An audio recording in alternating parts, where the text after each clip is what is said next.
Edmonton Sports Talk. My God, I love this. My name's Jay Milne.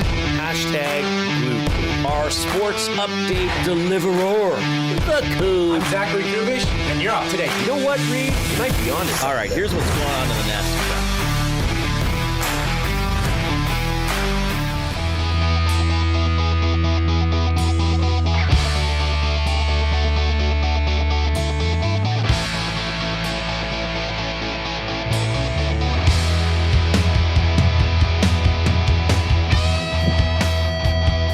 At long last, life has meaning once again. Woo! The Stanley Cup playoffs are in Edmonton tonight. Game 1 between your Oilers and the Anaheim Ducks. We've had you covered all day here on Edmonton Sports Talk, and that continues. This show is extended by half an hour. We're going to go until 6:30. And then at 6:30, Tom Gazzola will take over the stream with the GCL Diesel Oil Stream pregame show, leading you up to 8 o'clock. And then you'll have to wait a little bit longer because the official puck drop is 8:22. 8:22 p.m. Mountain Daylight Time. Nothing like it. Off and running with an 8:22 start on a Monday. What did you expect? 8:06? I was hoping for 8:08. I really was. Maybe even 8:15. But they got to do all the things and the other really, things. It doesn't affect my life. I cover the game anyway. If it started at 4 a.m., I'd be there. You would, because you're dedicated. Do you think if an Oilers playoff game started at 3, 4 a.m., it would be full? Sold out. I think it would be. I actually think it would be completely full. And I think the TV viewership would be decent. It would be strong. Yeah. I don't know if it would be as much as before. Well, 4 a.m., you could justify that would be dangerous. Getting up at 5, maybe. Maybe people would sacrifice the first period. Maybe. I doubt it. Or just don't go to bed. Well, see, if it was 2 a.m., maybe that's what people would do. Oh, I think there'd be a handful that would just ride it out. Depends on the day of the week, maybe. I don't know. But it's here, finally. You know what, Jay? I was saying last week that somebody asked me, I think on Tuesday, a friend texted me and said, "Are you excited for the playoffs?" And I said, well, not at the moment. Not at the exact moment I'm replying to your text. Today, I'm excited. Yeah. I'm actually excited. Like, this is what it's all about. The Stanley Cup playoffs, I believe, now I'm a biased Canadian, hockey-loving Canadian. I think the Stanley Cup playoffs are the best playoff tournament in sports. I mean, let's look at what we have. Baseball, pretty good, pretty dramatic. Not quite the gauntlet that the Stanley Cup playoffs are, though they have added a round or two in baseball. NBA, okay. Wake me for the finals. Sorry. To some extent. Yeah, okay. I mean, there's a lot of favorites winning the NBA, right? Sure. NFL, CFL, love football. But again, I love football a lot. Every game's a single elimination. But just the Stanley Cup playoffs, the night after night, game after game, the grind, the intensity, the hatred, the drama, overtime. I mean, come on, hockey's got the best overtime. Best tie-breaking, do they not, when it comes to playoff overtime? Yeah, I would say so. Yeah. I mean, yeah, sure. I mean, any overtime's exciting. I think NBA overtime can almost be anticlimactic, though. Sometimes the end of the regulation is more exciting than the overtime. Sure, if one team gets off to an early start. You could still have an overtime game that's decided by 12 points.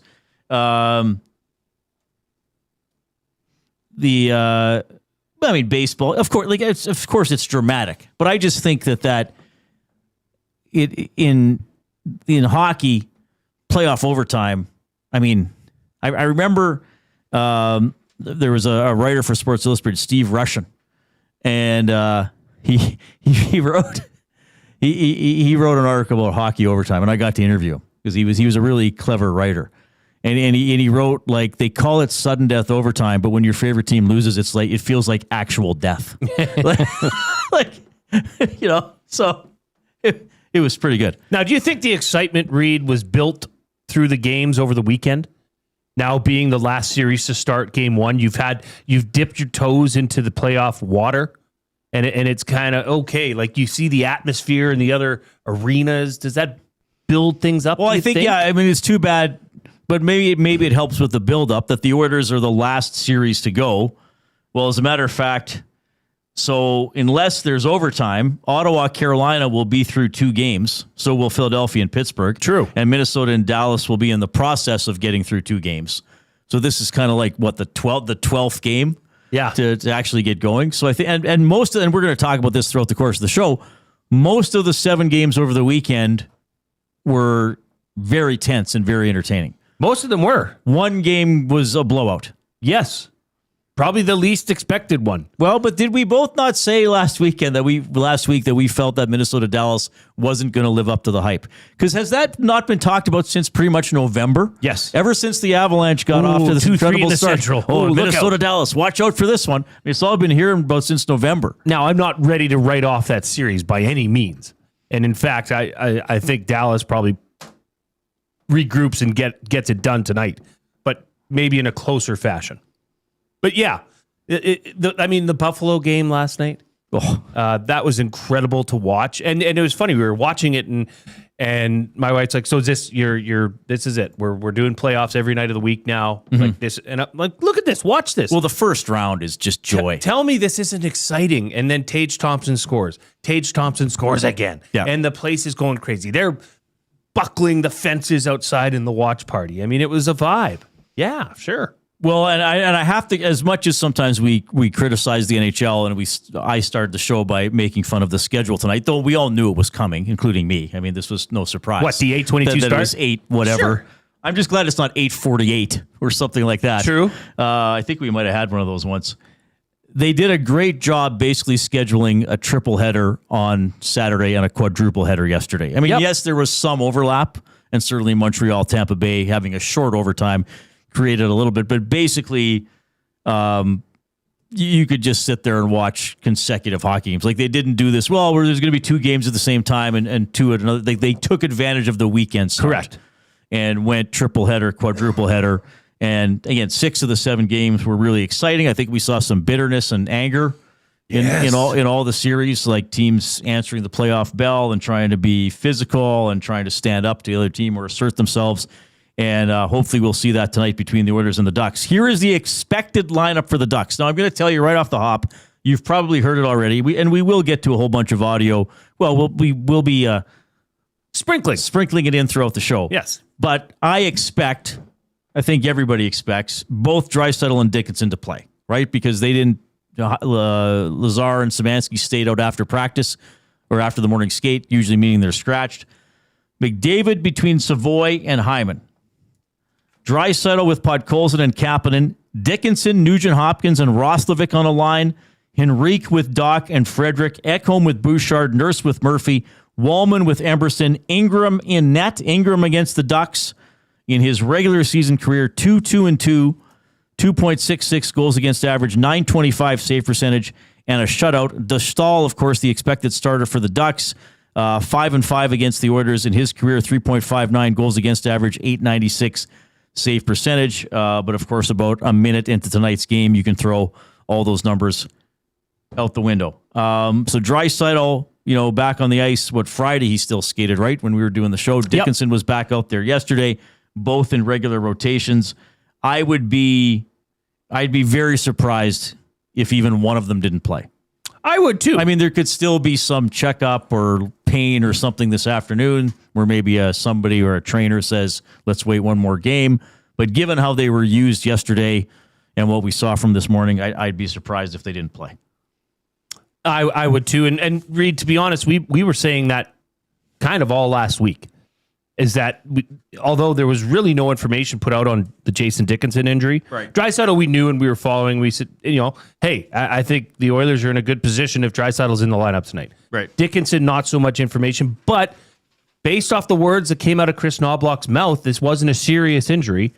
So yeah, the thought was if he could participate and take part in yesterday's team practice, that he would be in the lineup tonight. Looks like he will be, but maybe there's some homework to do.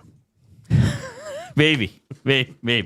We'll talk about that a bit later on as well. All right, we are happy to hear from you today. A lot of storylines. If you have questions, comments, concerns, or whatever, several ways to reach us. First of all, you can text us at $99.99. That is the afternoon inbox presented by River Cree Resort and Casino. They have Tap 25 at the River Cree. 50% off the entire menu. That's all menu items at Tap 25, 7 days a week from 2 to 5 p.m. Incredible deal. You can email reid@edmontonsportstalk.com, jay@edmontonsportstalk.com. Now, if you're new to the show, we do something we think it's fun. The audience members submit limericks. And so the limerick theme today will be staying up late to watch a hockey game. Now, you can also write limericks, but we found it has worked a little better if we give people guidance. You can still write a limerick about whatever you want, but the suggested topic is staying up late to watch playoff hockey.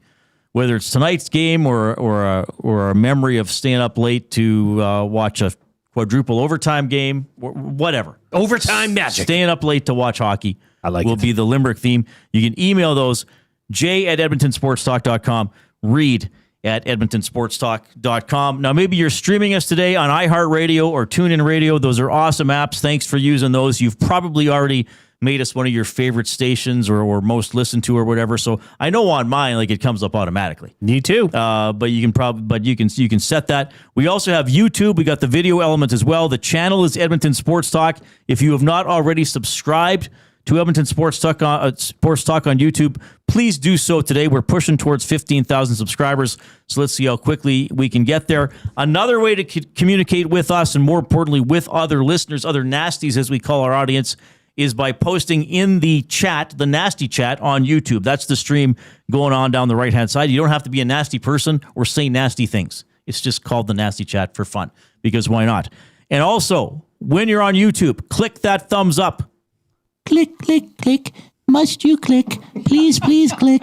Must you click? You must click. Thumb, thumb, thumb. See Ken in the nasty chat trying to help us out. He says, hammer the thumbs up, boys. That'll be Ken Or Bauer. quite frankly, ladies as well. Anyone. Men, women, boys, girls. If there's any animals Any out there dogs watching. listening? Yeah. You know, maybe you're a turtle and you're trying to hit that thumbs up. Can't quite get it, but hey, you got an extra half hour, Terry the Turtle, because we're going to 6:30. So maybe he can get that. He might need it. He can get that arm on the thumbs up. He sounds like he's struggling. He sounds like there. he's Yeah. Well, because he's probably hitting a bunch of keys at the same time, right? He's trying to get these overreaching and Yeah. yeah. What would you call that? A paddle? Well, turtles have I think they have legs, don't they? legs. Or do they have flippers? Or if there are any, They have legs for sure. If there are any turtleologists out there, let us know. Do turtles have Turtles have legs because they flippers? walk. Yeah, Flippers. it's technically a flipper. Technically a flipper. Yeah. Ah. Well, hit the Flip flipper around. up. Flipper. Flippers up. Oh, it's called herpetology. The study of hurdles. The study of turtles. You know, you could easily think that was somebody else. If you went up to somebody and said, "I'm a herpetologist," you'd be like, is that? There's be over here. Oh, I didn't realize that there was a specific field of study for that. Oh yeah, there are turtles everywhere. Turtles. That's Right. what I thought you meant. All right, so several ways to reach us, and we're always happy to hear from you. A lot of playoff excitement around the city, and for a little bit more on that, we're going to go to our afternoon headlines presented by 100.3 The Bear, Edmonton's best rock. Stream them on iHeart today. This is Chet Palmer with your sports report. Dandy Dry and Jay Dickey are looking good to lace him up against the Quackers. The city is so jazzed up, the Talus Balls asked for a spit shine. The Habs took Game 1 in overtime. Tampa was without their best blue liner. Hey, Jason Milne, is that a Hedman in your pocket, or are you just happy to see me?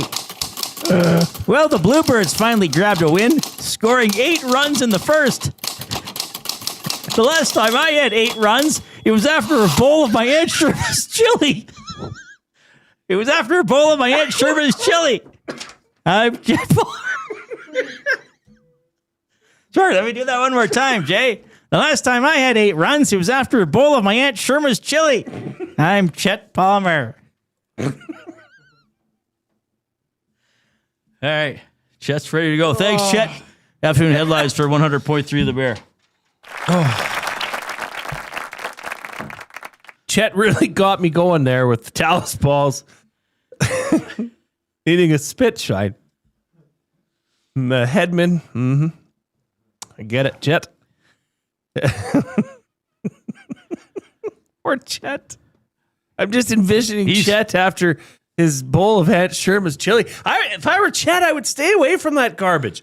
He's never had a good review from it. And sounds like other parts of his body don't either. Yeah, sounds like Aunt Sherma is not a great cook. Well, family gathering, you got to eat. You got to eat what's served. You got to slug it down, even though knowing what repercussions it might have later. What choice do you have? All right, That's good, Chet. It's an Oilers game day, so we're going to give away a $25 gift card to Hudson's Canada's Pub.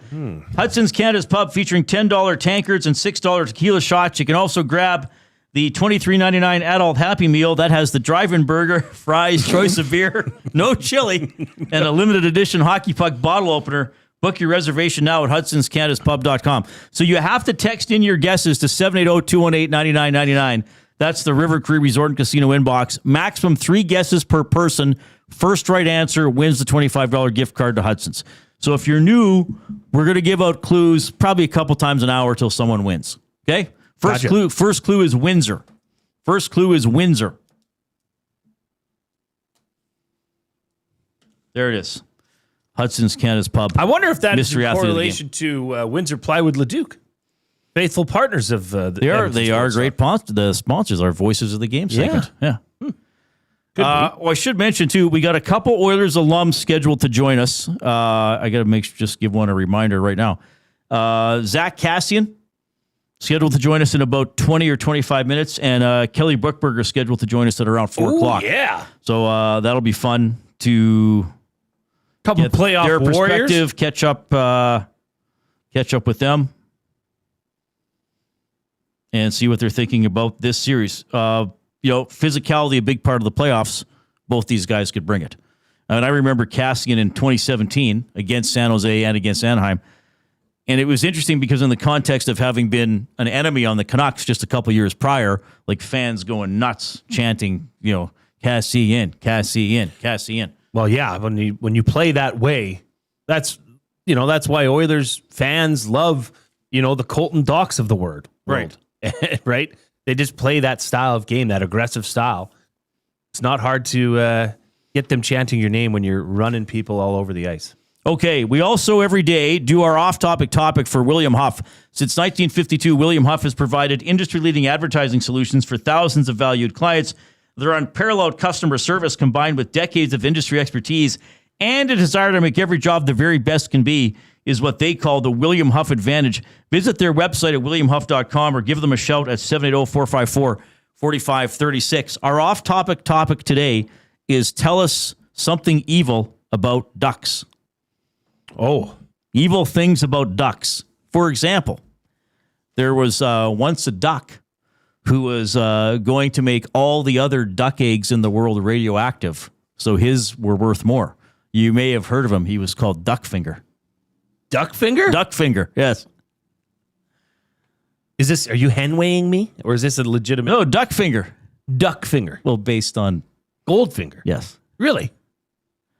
Like, is this a movie or is this a character? No, it's my evil thing about a duck. Character. It's my evil thing about a duck. Oh, my gosh. Yeah. Shoot. Duckfinger. That went right over my head. Well, that was... Okay. Enough said.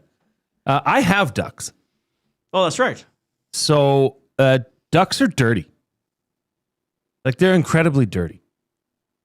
If you bring them we have a little kiddie pool for them to frolic and clean themselves. They are dirty. That water is dirty in 10 seconds. Ducks are dirty. Ducks give you that. A duck doesn't look at you like this. A duck looks at you like this. Side they eye. got eyes on the side. Side eye, weird looking thing. Like they're like Right. watching you. I hate ducks. They're not beautiful animals. No. They're beautiful in the balls version that Gager brought us earlier. I like those duck balls. Right. Those are really tasty. And they're dinosaurs. Something creepy about that. So you just find the duck a generally creepy animal. Yeah. Not a fan of ducks. So you could do like a duck character. You can do an imaginary evil duck. things about ducks. It can be something as I did where you fictionalize something. Yeah, they're dirty, It's for fun. but they're quite tasty. They can be quite good. We got our first limerick. So, Mr. Bond, it appears my eggs are for your eyes only. All right, what's the limerick? Ooh. Can Okay. we read it? You just No, I your can't. reaction to it was like maybe we should read it. We'll see what you think. Okay. Okay. Let's do this first limerick with the game time. This game is late. That's a debt. If Leon isn't in the lineup, it's not too late. Who cares? Who cares? There is a dock. It's the other Hickory Dickory dock. The Oilers have struck the clock. Oh, no. That's not a limerick. That's okay. Less said about that one, the better. We appreciate the effort. Appreciate it. Again, a limerick is a humorous little poem, often with a nonsensical last line, with the rhyming structure of A, B, B, A. So lines 1, 2, and 5 rhyme. Lines 3 and 4 rhyme. And lines 3 and 4 are often, well, not often, are shorter, more Condensed. snappier lines. For example, give me a topic. Ooh. Balls. Okay. As in duck balls. As in duck balls. Yeah, balls. Right. So, a limerick would be, Jay ate a meal of duck balls neath the foam at Niagara Falls. Oh, so yummy. He patted his tummy and then was carried off by seagulls. See? Well done. Something silly like that. Yeah. I'm So not that lying. was a good try, but you gotta, it needs to be. I was kind of wondering if the Riverline was going to make a The you know, Niagara Falls. I forgot the about the Niagara Niagara Falls. River line. Well, Yeah. he's busy.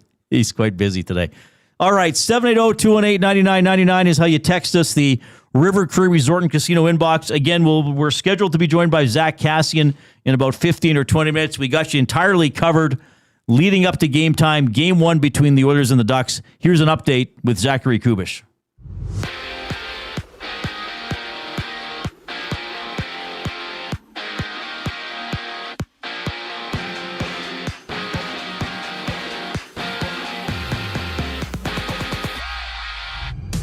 Leon Draisaitl, Jason Dickinson are both game time decisions for the Oilers as they drop the puck against the Ducks in game one of the playoffs. Puck drop goes at 8 o'clock. Connor Ingram starts for Edmonton. Lukas Dostal on the other side for Anaheim. Find Tom Gazzola at the Canadian Ice House downtown in Ice District as he sets up the game during the GCL Diesel Oil Stream pre-game show. That goes live at 6:30 right here on EST. Elsewhere in the NHL today, Pittsburgh, Philly, they clash for game two. The Flyers taking the opening contest. Meanwhile, the Canes have a 1-0 advantage over the Senators entering game two. Artem Zuba game time decision for Ottawa. He left game one in the second period. Plus the Stars, they play host to the Wild. Dallas trailing 1-0 in that one. To the NBA, round one action continues. Raptors, Cavaliers go head-to-head. Toronto down 1-0. Emmanuel quickly questionable for them with a hamstring strain. And after that, Atlanta, they're on the road in New York looking to rebound against the Knicks while the Nuggets and T-Wolves suit up. Denver leading 1-0. To the Diamond, the Jays. Angels meet down south game one of a 3-game series. First pitch scheduled just after 7:30. Dylan Cease on the bump for Toronto.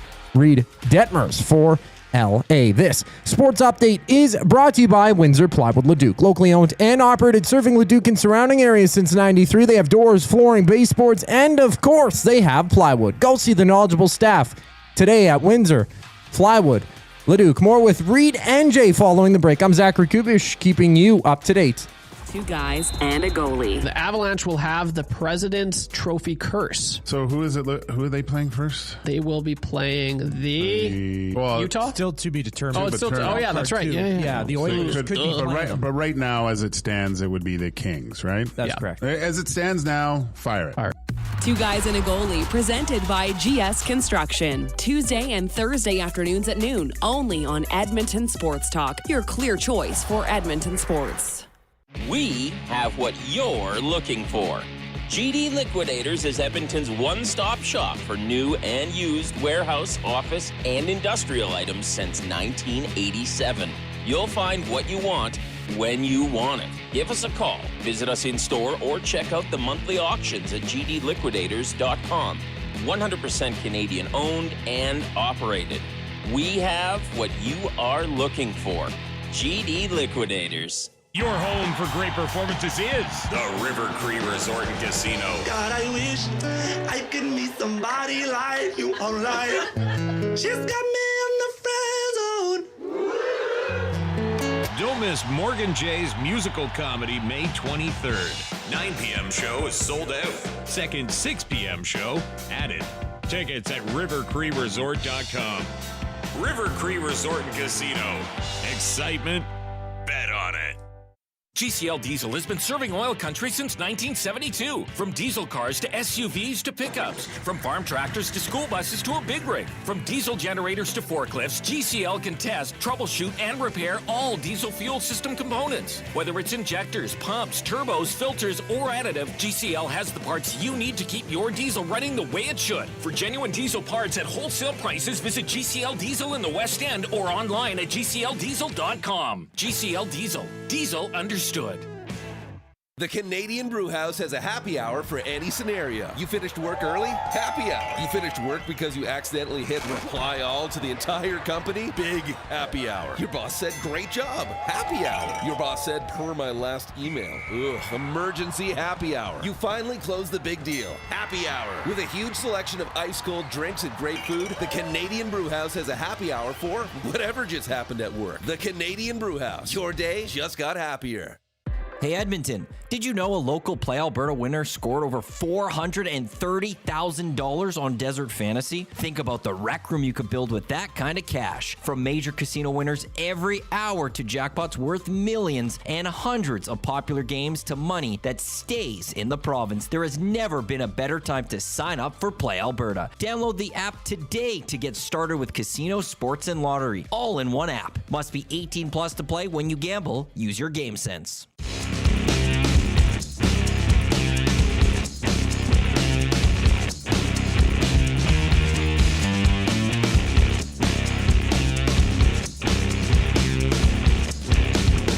Okay, big Oilers game day, game one against the Anaheim Ducks. We're going to have comments from Zach Hyman, from Kris Knoblauch, from Matthias Ekholm to set this one up. It is an 8:22 puck drop. If you would like to know the exact time, we have you covered right up until face-off. This show go until 6:30, half an hour longer than usual, and then Tom Gazzola at 6:30 for the GCL Diesel Oil Stream pregame show. I just want to mention something else here quickly, because I want to congratulate a past guest of this show. A couple weeks ago, our Pasta Pantry Athlete of the Week was Ellen Rick, who is a distance runner and was getting at that when we talked to her, getting ready to run the Boston Marathon for the first time. And her part of her story was that on two previous occasions, she had beaten the qualifying standard to get into the Boston Marathon. But the marathon caps the number of entries, and she got cut twice before. This time she was in the 130th Boston Marathon. We were tracking her this morning. This time doesn't even make sense to me. 3 hours, 25 minutes, 49 seconds. Congratulations, Ellen. That's amazing. So I just wanted to throw that out there because it was today, and just to follow up an athlete that we profiled a couple of weeks ago, because that's an amazing story. And I know there were many Edmontonians there, so not to downplay their accomplishments, but we did have Ellen on the show, so we wanted to give her a big shout out. That's really cool. Yeah, congrats. Good time too. Holy smokes. Yeah, that's well, we were watching her. Yeah, we were watching her, but it was updating some of her splits that were like, oh yeah, pretty solid. The pace was held. Very, very good pace. We're in the Canadian Brewhouse studio. Why wait for a good time? Started early at the Canadian Brewhouse. Happy hour runs Monday to Saturday, 2 to 6 p.m. with deals starting at $3.99. Your couch can't compete. The Canadian Brewhouse. Did you sell competitive couches? Oh, yeah. At Avance Furniture? We had a special section for them. They were all fighting with each other. They couldn't share the weights. Sit on me! Yeah. They all wanted to work out at the same time and show off for the customers. You You know how competitive couches get. I know they are pretty crazy. Well, we should add too. We gave out the emails. That's also if you have a nominee for the Past the Pantry Athlete of the Week, because about 90% of our Past the Pantry Athletes of the Week have been listener submissions. I mean, there are some where Jay and I might know a story or know somebody or we get something, but generally this is a listener program segment. Yeah. So you got to nominate somebody and give us a sales pitch why it should be then. Like, don't just write in and be like, hey, my friend Tony's good at hockey. Like, you got to write in and say, hey, my friend Tony did this, this, and this. He'd love to talk about it. Like, give us a sales job, but we'll certainly look into it, and we love doing that segment. So that's the Past the Pantry Athlete of the Week. Now, I didn't mention earlier when I talked about the thumbs. We endeavor on YouTube to get to at least 100 thumbs every show. This is playoff time, so we have another standard, which is 100, and we got there, I think, Thursday and Friday last week, even before the playoffs start. We got there for the last regular season game and then the day before the playoffs. So no reason we can't get there today. So we encourage people, if you're in YouTube, click that thumbs up button right away when you get in there. Once you click the thumbs up, just leave it alone, because if you click it twice, it cancels the first one. So just click it once and then click the share button.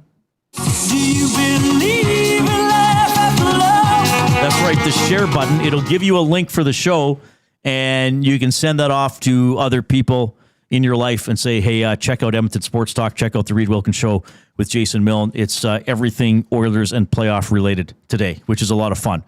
Here's what head coach Kris Knoblauch said earlier today about the two guys who've been injured, Leon Draisaitl and Jason Dickinson. No updates. As we've said before, we expect them sometime during this first round. And, now as playoffs, it's a little more sacred about what our lineups are going to be. And we're not going to announce who's playing and what our lines are going to be exactly. You guys will have to do some homework. But, yes, you'll have to wait and find out what our lineup looks like tonight.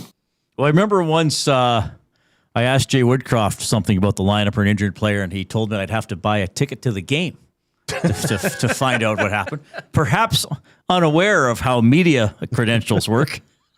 Jay Woodcroft, of course, the opposing assistant coach tonight. But no, I'm not sure what homework is to be done besides attending the morning skate and watching for line combinations or yesterday's practice. Yesterday's practice, I think, was the homework. Kind of told the story, or at least what is certainly desired for the team and fans, to be honest with you, is that Dickinson was skating on that third line with RNH and Roslovic, and it looked like then that meant Szymanski and Lazar would be healthy scratches tonight. Nothing else really changes, but let me ask you this, Reid. Do you think that they would be bringing Jason Dickinson back into the lineup if there was, say, a greater chance, or I don't want to put odds to it, but a higher risk of him re-aggravating whatever injury? I don't think so either. Especially if you're also getting Draisaitl back. Well, but because you're getting Draisaitl back, because Szymanski's been playing so well as of late, right? If Dickinson needed a couple extra days, I would think that the Oilers would take caution and give him that. I'm assuming that Jason Dickinson's injury might have been maybe overblown to begin with. And to, that this was just like a deep bruise, something. He looks like he took a puck to the ankle. Right. But once again, it's a great, having Draisaitl and Dickinson as your second and third line centers back in the lineup is great news for the Oilers. Well, and now the first power play unit is back. I mean, Draisaitl and Hyman were both missing off it through a lot of the games late in the regular season. Now they're both back, so that's together. And don't forget, this was the number one power play in the NHL during the season at 30.6%. The Ducks' PK was not good, 27th in the NHL. Their power play not that good either, 18.6 is 23rd. As we know, the Oilers' power play wasn't great most of the year. It did finish 20th, but since the trade deadline, it was 10th in the NHL at 81.6%. So hopefully, most of the season prior to that, it was sitting around mid-20s. Exactly. So that is a huge increase, and should show you the difference that having a Connor Murphy slowing things down and a Jason Dickinson and just having them on your team as defensive-minded players can really make a difference for the whole team. Edmonton Sports Talk presented by Play Alberta. Why settle for less when you can have it all? Only Play Alberta brings you casino games, live dealers, lottery, instants, and sports betting all in one place. PlayAlberta.ca. Use the Play Alberta app, and don't forget to use your game sense. Jay will dive deeper into his play of the day a little bit later on, but it is up there under ESD Specials if you want to check it out before he talks about it. We're going to get to Zack Kassian, Oilers alum, in about 3 or 4 minutes. Here's Coob with the sports update.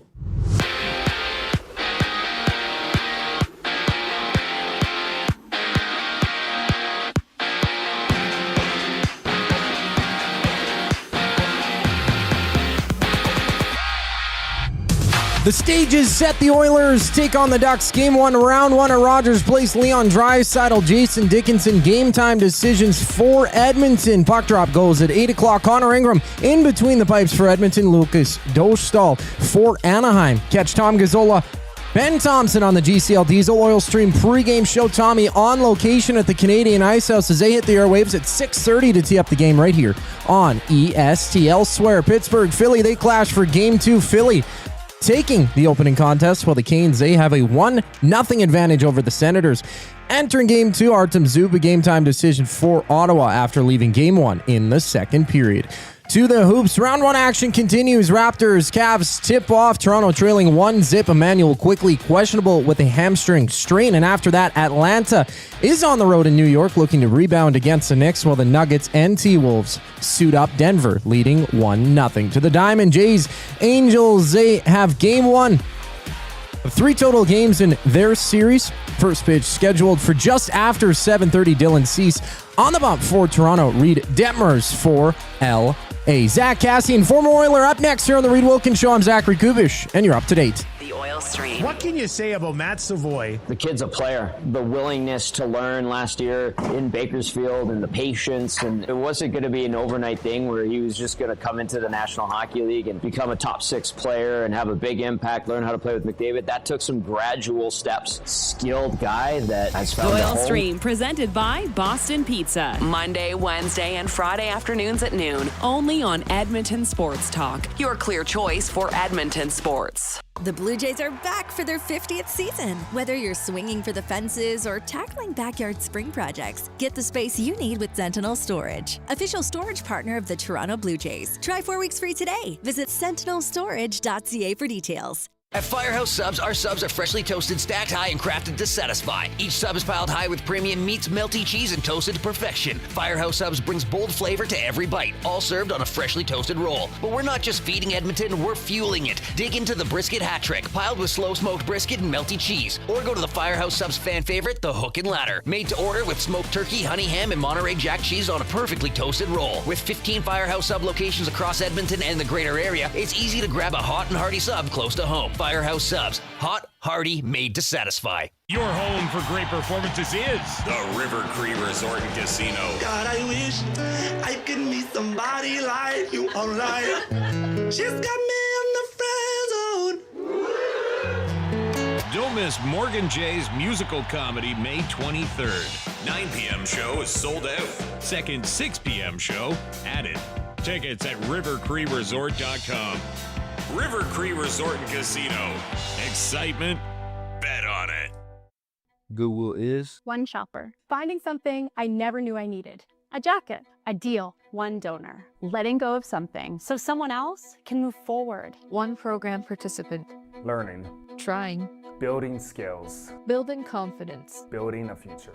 One purchase, one donation, one job, one choice. Goodwill is the power of one, the power of one, the power of one, the power of one. Goodwill Industries of Alberta. It all starts with one.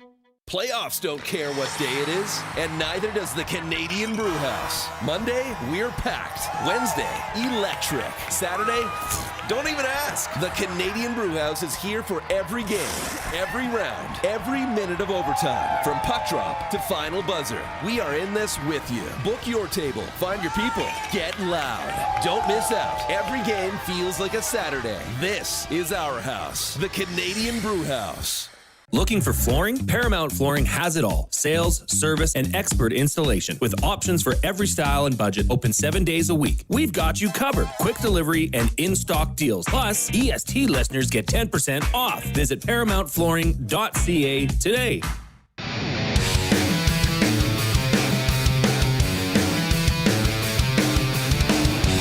Oilers Ducks game 1 tonight. We're going to go straight to the Oil Country Towing Hotline. Oil Country Towing, Edmonton's most trusted 24/7 roadside rescue team. Fast, safe, and reliable for over 15 years. Whether it's game day or a snowstorm, we work as hard as your favorite team to get you going. Call 780-986-6088 for all your towing needs. Along with Jason Milne, I'm Reid Wilkins, and we're pleased to welcome to the show a guy who played 412 games with the Oilers over 7 seasons. It is Zack Kassian on the line. Zach, it's Reid and Jay. How are you doing? Not too bad, Reid. How are you? Doing great. It's always great to talk to you. Thanks for taking time to catch up with us. Before we get into some nitty gritty and some memories, like now that you're away from the team, like do you get hyped up sort of as a fan to watch these games, or what's it like for you waiting for Oilers playoff hockey? Yeah. This is the time of year that I don't care if you're still playing or you're retired. It's that time of year where you're where the hockey's so good. It's very intense. It's fun to watch. I think I'm more so just a fan of the playoffs, not just the Oilers, just the playoffs in general. All right. 2017 was the last time these two teams played. You were on that team. You were part of the team that broke the playoff drought. You took out San Jose. And then you went into that series against a veteran and savvy, I guess, is one way to look at it, Anaheim team. What sort of comes to mind, first of all, when I bring up that series in the second round? It was a hell of a series. I think if you look back on it, obviously the one game, I think it was game 7 where they scored 4 goals in like 4 minutes and Kessler was holding Talbot's pad and they still allowed the goal. I think if you look at that small window, I think we were right there to beat them. And obviously we fell short, but I just remember it was a very intense series.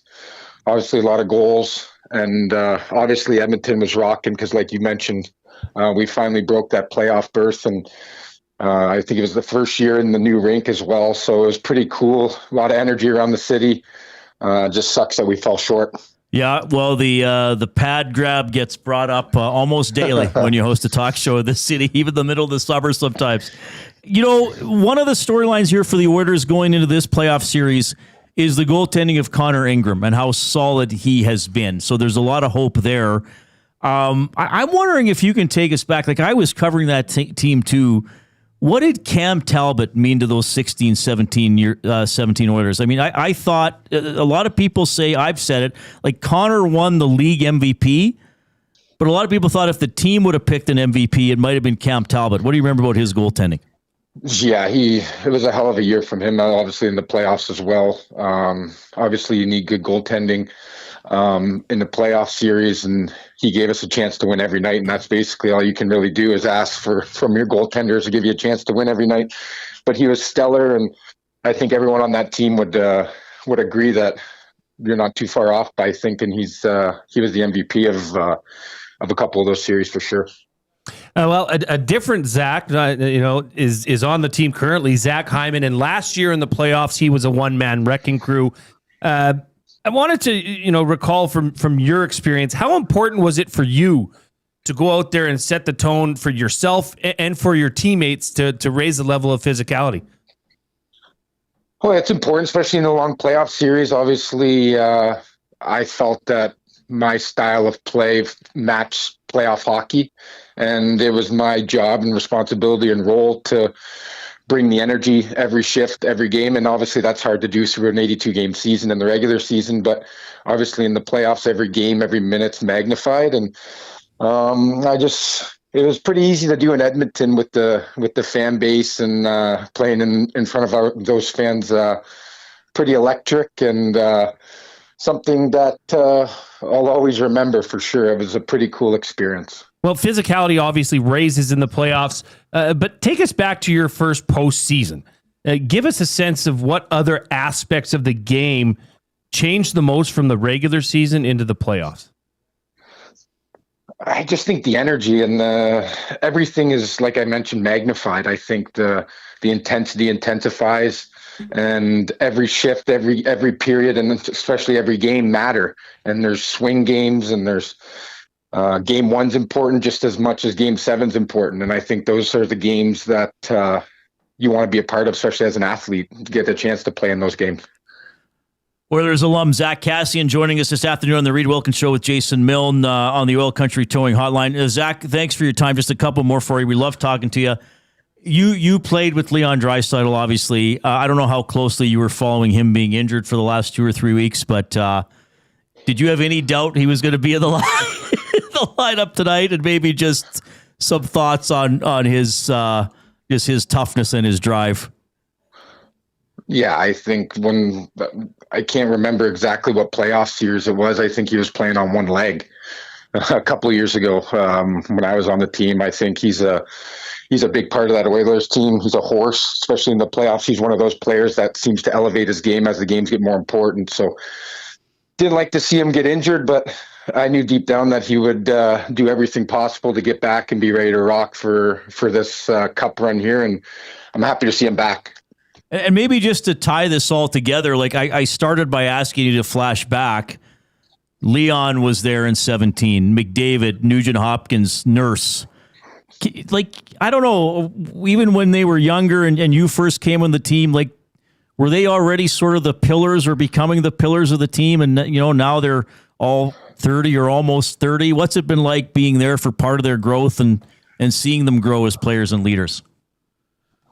Yeah, I think when you get those two players, Leon and Connor, I think everyone could tell right away. It's no secret how special players they are and people. And obviously, at such a young age, they played a pivotal role into making us get into the playoffs, and then they contributed to going on a little run there for us. So to see them evolve as players and people, pretty cool that I got to share the rink with them, share the dressing room with them. We had a lot of good laughs. Still keep in contact with those two, and to see them evolve, obviously what Connor's doing and him are pretty special. I think Edmonton is pretty lucky to have those two type of caliber players to be a part of their team and go to watch them every single night. Well, it's interesting you mentioned having laughs with them, because I always hear this stuff, how funny Leon is. But with guys like me, like you would joke around with me sometimes when I was asking questions. Leon's always very... Leon saves the jokes for behind the scenes, I think. Oh, yeah. Some days the German can be a little grumpy, but he's a great guy. He does have a great sense of humor. I think you guys don't get to see that side too much from him, but I was lucky enough to be a part of it and be behind the scenes. And he's definitely got that dry sense of humor. He's a funny guy to be around. And like I mentioned, it's pretty cool that I got to play with him and Connor for 6+ years. Okay, and just to wrap it up, remind everybody where you're up to now and how you're keeping busy these days. Just back in Windsor, Ontario. Obviously, 3 young kids, 7, 5, and 2. So they keep me busy. Just hanging out with them, being a dad, and just relaxing. Awesome stuff, Zack. Thanks so much for coming on the show. I love talking to you. And I'm just going to say one thing. I will bug you again if they make the Stanley Cup final. Other than that, I'll leave you alone. Anytime, anything for you, Reid. Anytime. Thanks for having me on. Right on. That is Zack Kassian checking in on the Oil Country Towing Hotline. Former Oiler, good perspective, good memories of that. Well, not a good memory of that Ducks. Of course, it was Game 5 where the Oilers had the 3-0 lead and lost it in the last 4 minutes, and the Talbot's pad being grabbed, and then they won in overtime. Oilers won Game 6, 7-1, and then lost Game 7 back in Anaheim. But we touched on some very key things with him, and 2 things that are sort of themes on this show, one of which is the physicality. And what's the one thing that hockey people often say about playoffs? Everybody hits, everybody blocks shots. And I hope we see that tonight from the Oilers. Now, some guys, maybe you need to hit a little more. But Zach Hyman, I mean, it's possible if the Oilers go on a long run, or even if it's a round or two, that Zach Hyman could lead the team in goals and in hits. That's possible. It's not for sure, but it's possible. We're going to talk about that. And then he talked about the goaltending. And look, there was so much talk about goaltending the last 2 years. Skinner, Pickard, all this kind of stuff. Do you get the sense with the fan, maybe the majority of the fan base, we can't speak for everybody, but do you get the sense, Jay, from you're out there, you have friends and family watching the series as well, that there's a smaller question mark over Ingram than there would have been over goaltending going into the playoffs the last couple of years? Absolutely. Absolutely. And why wouldn't there be? I mean, Connor Ingram, since he's come in and solidified his role as the number one goalie, has played as such. He's been the number one goalie here. He's been the starting goaltender, and he's delivered. He quiets the game down for the Oilers. The whole team concept is relaxed. They play, and you know, Reid, if you were playing with a quarterback that you knew just couldn't get the job done, would you have as much confidence as if you were playing with a quarterback that you knew could hit you when you were open? Right. It's just the mentality totally shifts for this team, and it's clear to see that when they're playing in front of Connor Ingram, it's a much more pay more attention to detail defensively than it had been all year.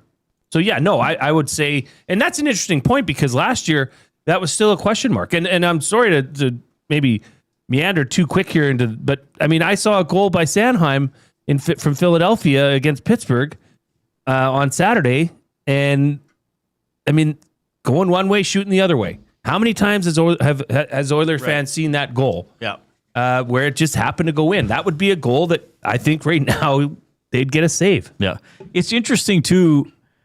How many did Ottinger give up? Was it 5? 6? I think they got an empty netter. Well, yeah, sure, yeah. I don't know if Vasilevsky let in a bad goal, but he allowed 4 goals on 20 shots. Mm-hmm.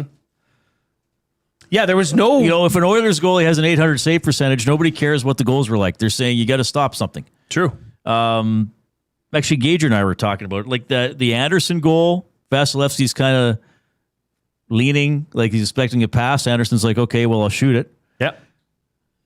The overtime goal, that's one of those, if you're a Canadiens fans, if you're a Habs fan, you're saying, well, Slafkovsky's got an awesome shot. If you're a Tampa Bay fan, you're saying, come on, it's a mid-range wrist shot.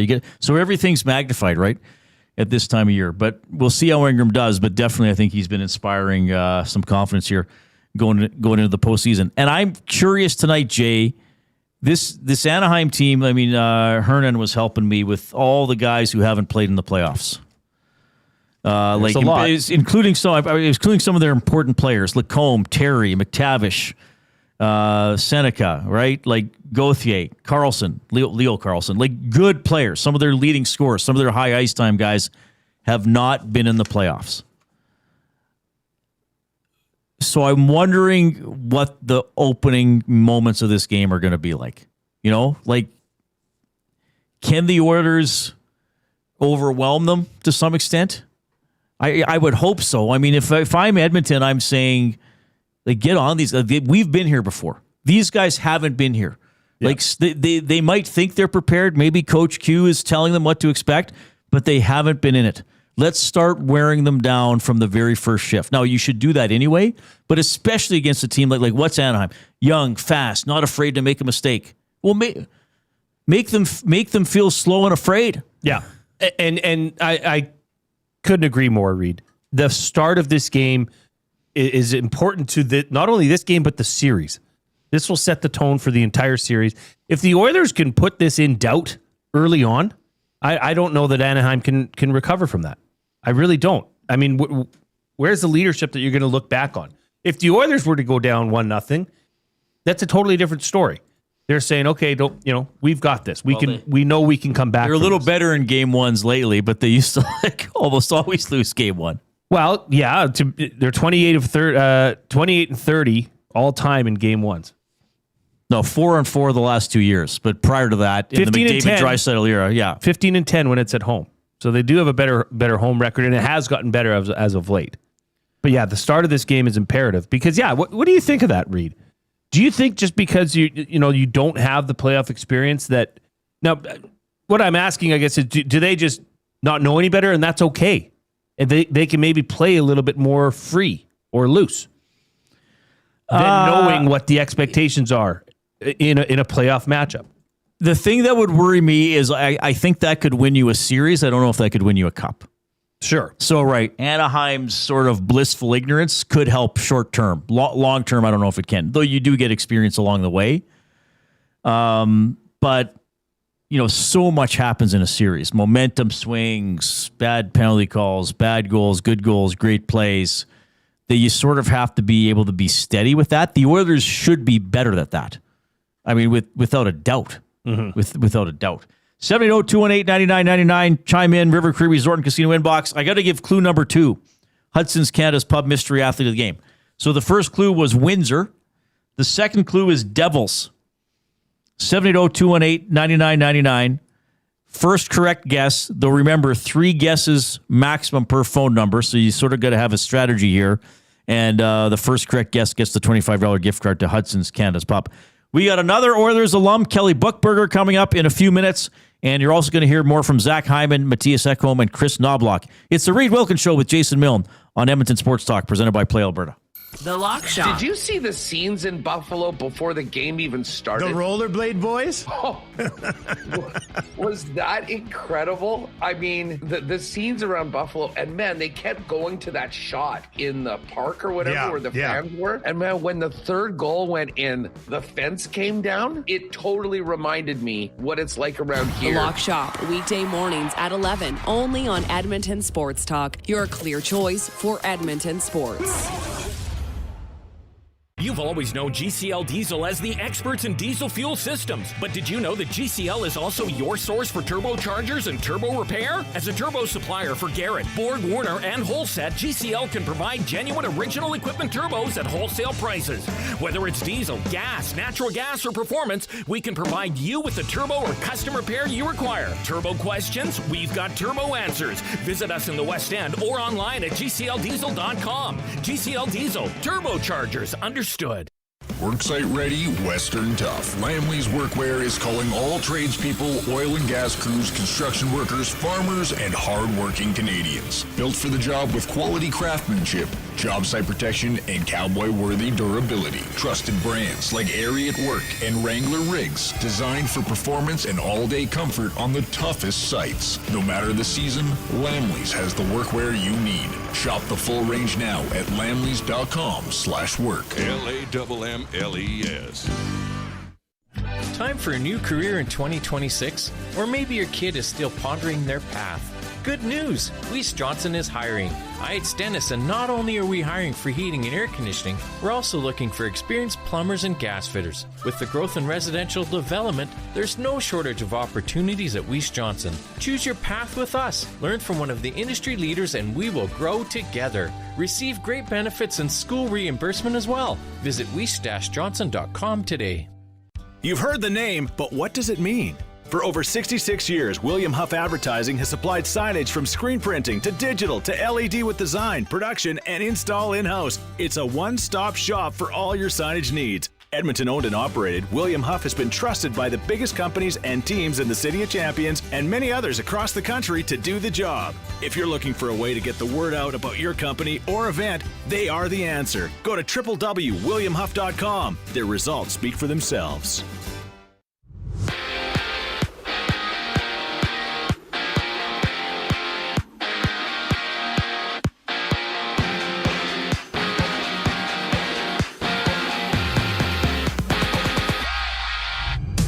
Leon Draisaitl, Jason Dickinson are both game-time decisions for the Oilers as they play host to the Ducks in Game 1 of their series. Puck drop at 8 o'clock. Connor Ingram in between the pipes. Lucas Dostal playing for Anaheim. Find Tom Gazzola at the Canadian Ice House. He sets up the game during the GCL Diesel Oil Stream pregame show. That kicks off at 6:30 right here on EST. Other games on tap. Stuart Skinner gets a start in Game 2 as the Penguins and Flyers hit the ice. Pittsburgh looking to tie that one. Meanwhile, Carolina and Ottawa drop the puck. Canes up in that one. Artem Zub, a game-time decision for the Senators. He left game one in the second period with an undisclosed injury. NBA action round one continues. Raptors, Cavs tipping off. Toronto trailing 1-0. Emmanuel quickly questionable with a hamstring strain. And over to the Diamond, the Jays Angels meet in game one of 3 total in their series. First pitch scheduled just after 7:30. Dylan Cease on the bump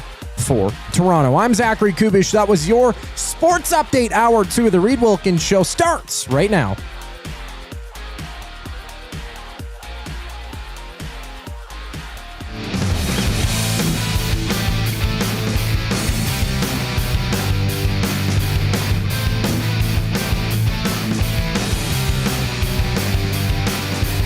All right, here's the deal. Game one between the Oilers and Ducks is tonight at Rogers Place. Now, the official puck drop time, in case you haven't heard, because you look on the schedule, the old National Hockey League is going to put out their schedule. Well, if you look at the one they put out, it's going to say 10 p.m. But you got to look up top in brackets. It's got ET. That's not extraterrestrial. What? That's Eastern time. But the official puck drop time tonight, 8:22 p.m. Mountain Time. So you're allowed to have a nap, or just go in late tomorrow, if you can. If you can, we can. This works out perfect for my flag football schedule. We have a practice tonight from 7 to 8. Well, that does work out incredibly perfect. And it's flag football already, eh? Yeah, we start practice tonight. You're a busy guy. It's on my front lawn. Well, it's a good thing the snow melted just in time. Is Coop the Corgi going to be there? He's our center. He's the center. He snaps the ball. Oh, that's incredible. We're getting you ready to go. We just had Zack Kassian on the show. Another Oilers alum is standing by. I was looking up his stats. 795 games as an Oiler over 12 seasons. Love talking to this guy. It is Kelly Buchberger checking in. Kelly, it's Reid and Jay. How are you doing? Hey, Reid, Jay. Things are good. How are you guys doing? Well, we're doing great, Kelly. It's always a pleasure to talk to you. It seems that you always wind up on my show at some point during the playoffs because we love getting the alum on.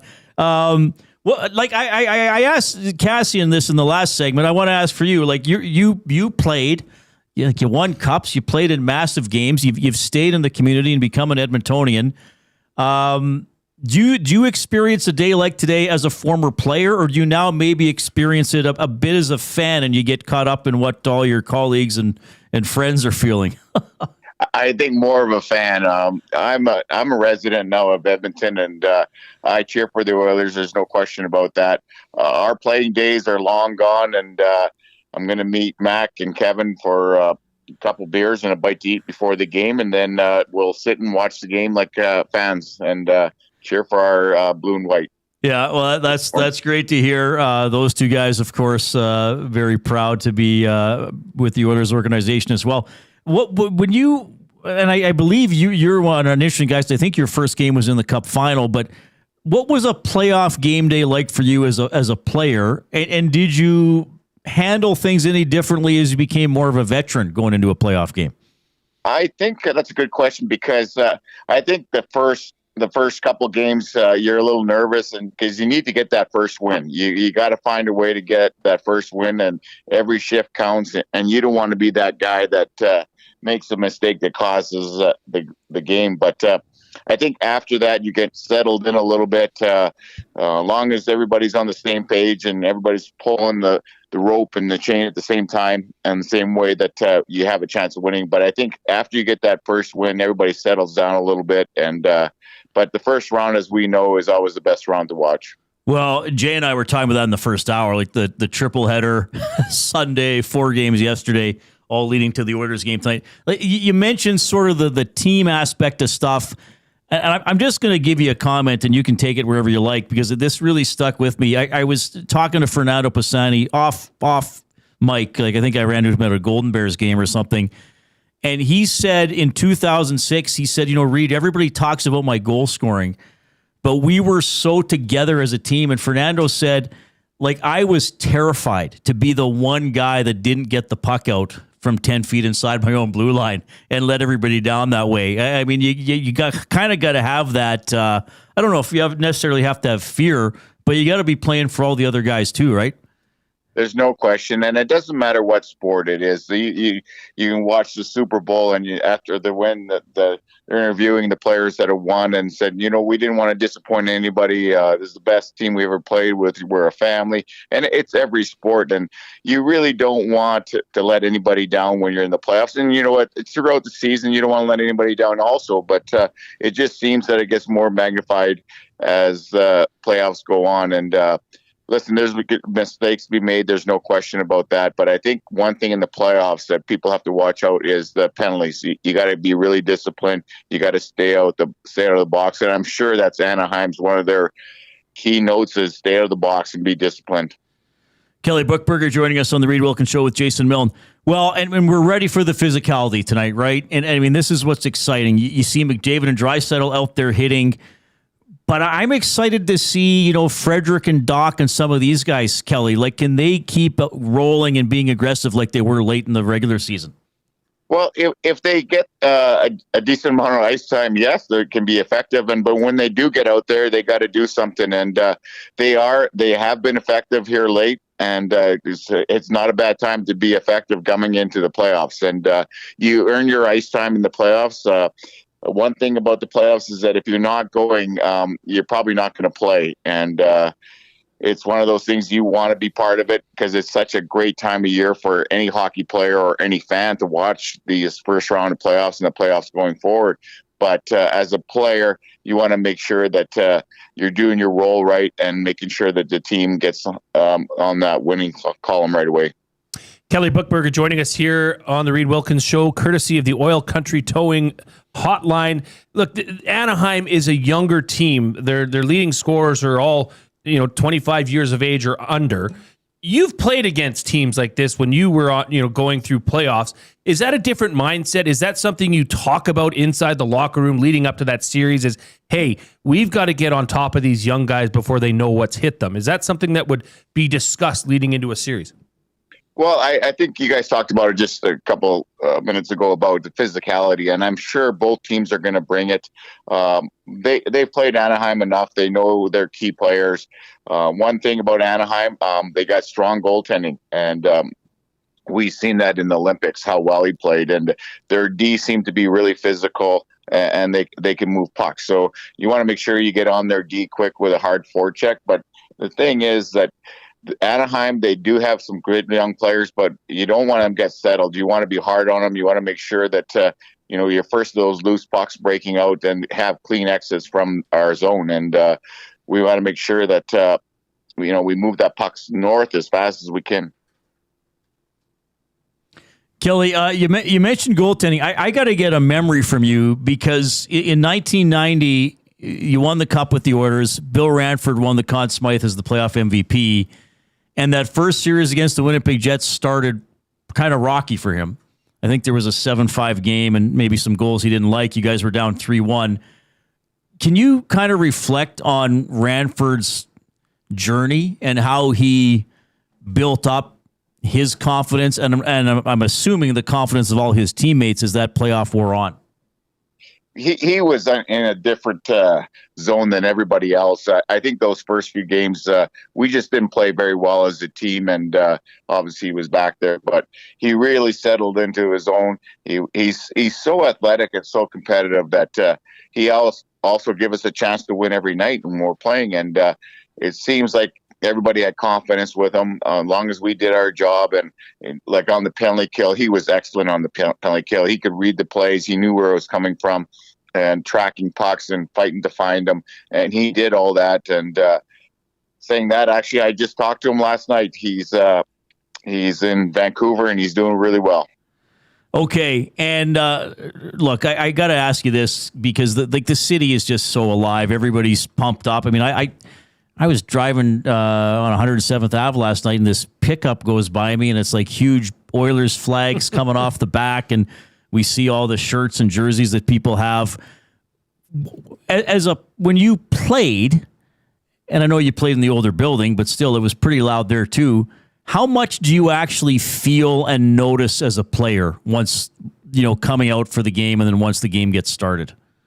Well, I know now as a fan, when I go to the games, I can't believe how great that atmosphere is in Edmonton. And every other team talks about it because it's rocking in there. And if you watch the game last night about Buffalo, they haven't been in the playoffs for how many years is it? 14 or something like that. Yeah. And their fans were just going crazy. And but it seems like that's every night in Edmonton. And even when the playoffs, it even gets better. And as a player, you do feed off it. There's no question about it. And it can be a huge plus for your team. All right. Kelly, love talking to you. Enjoy your perspective. Before we let you go, I know you've done a lot of coaching. What were you up to this past season? Who were you coaching? I'm with HC Edmonton. It's out of Nisku. We're at the Silent Ice Arena. So I coached. It's an academy, and I coached the 15s. And we had a fun year. And unfortunately, we lost out in the playoffs.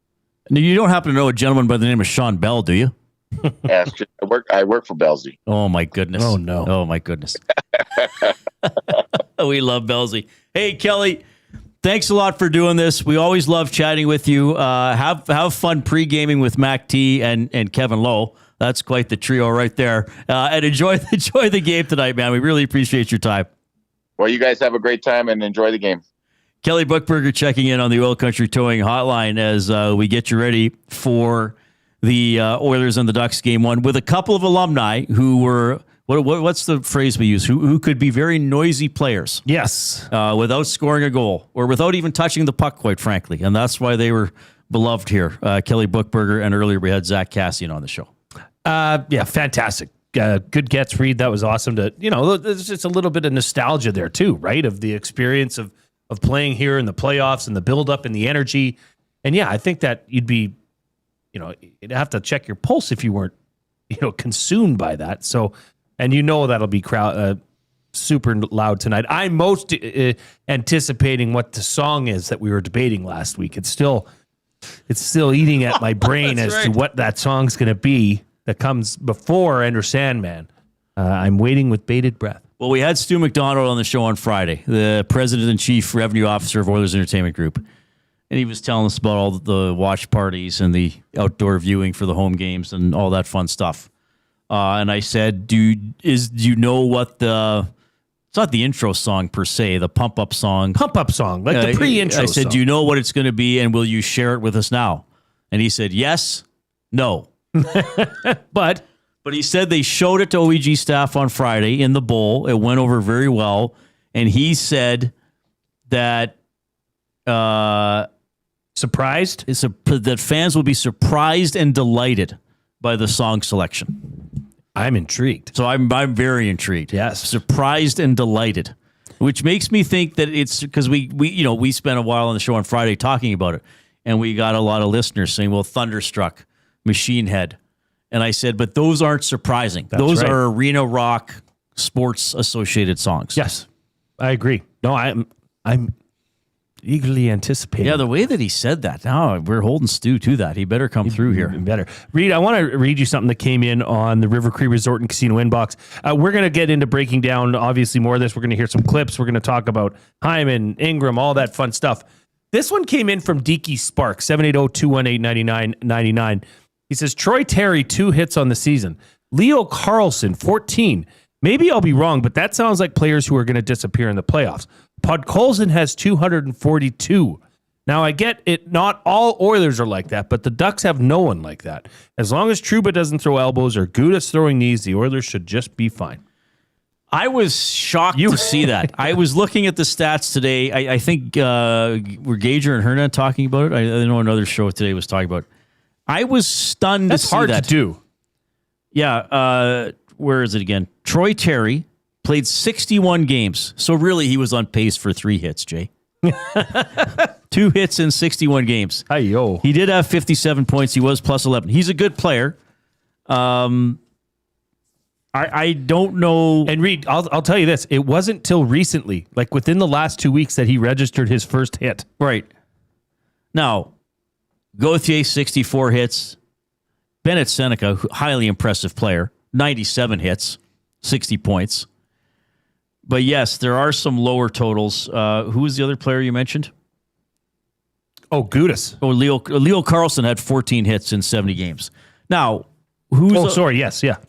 Now, for the Oilers, I mean, this the high-end players don't get credit for as many hits, even though I think I consider, correct me if I'm wrong, and people always do if they think I'm wrong. I consider Leon Draisaitl a physical player. Sure. He had 34 hits.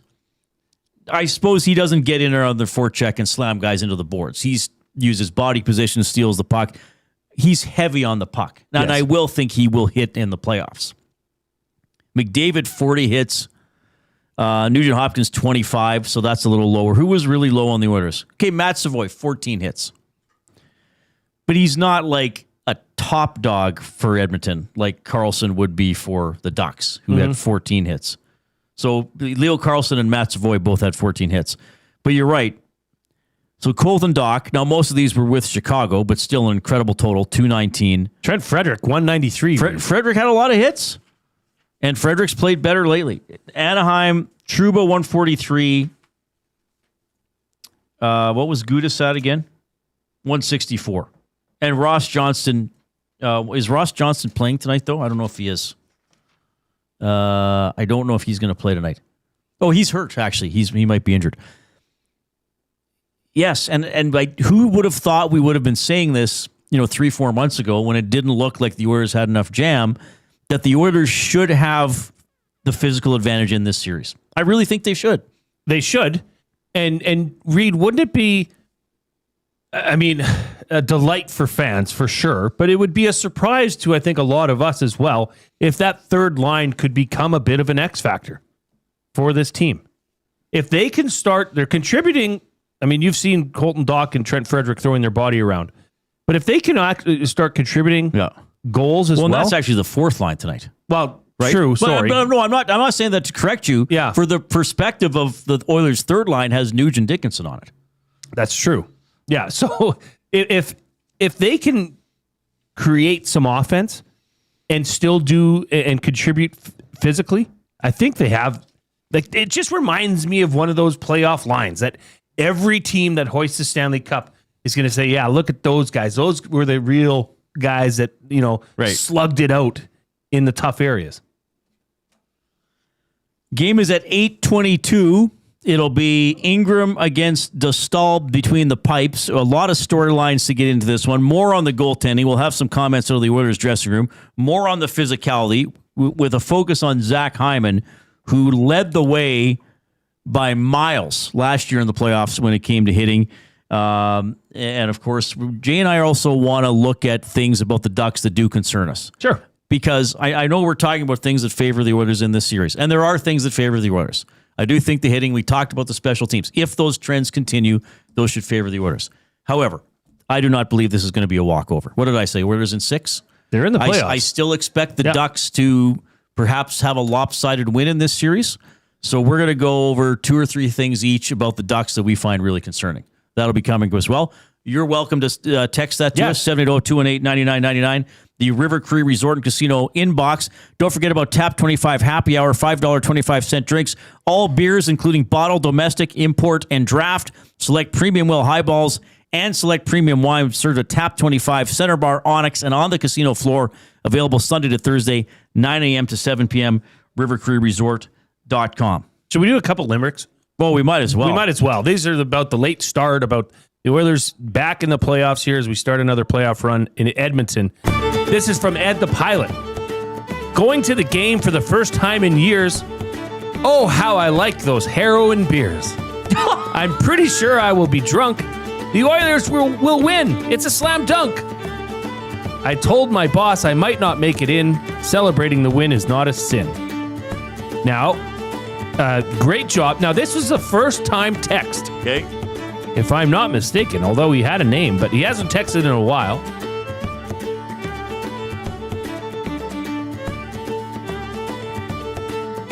The last line needs to rhyme with the first two. It's A-A-B-B-A. Okay, let's try again. Okay. This is Dave in Section T. He's written in limericks before. Oh, yeah, he's a pro. Today, Gager cooked up balls from a duck. Jay said a duck swims round in the muck. If my rhyme doesn't fit, Reid won't fix it. Just shake his head and say, what the heck? That's true. That's exactly what I'm like.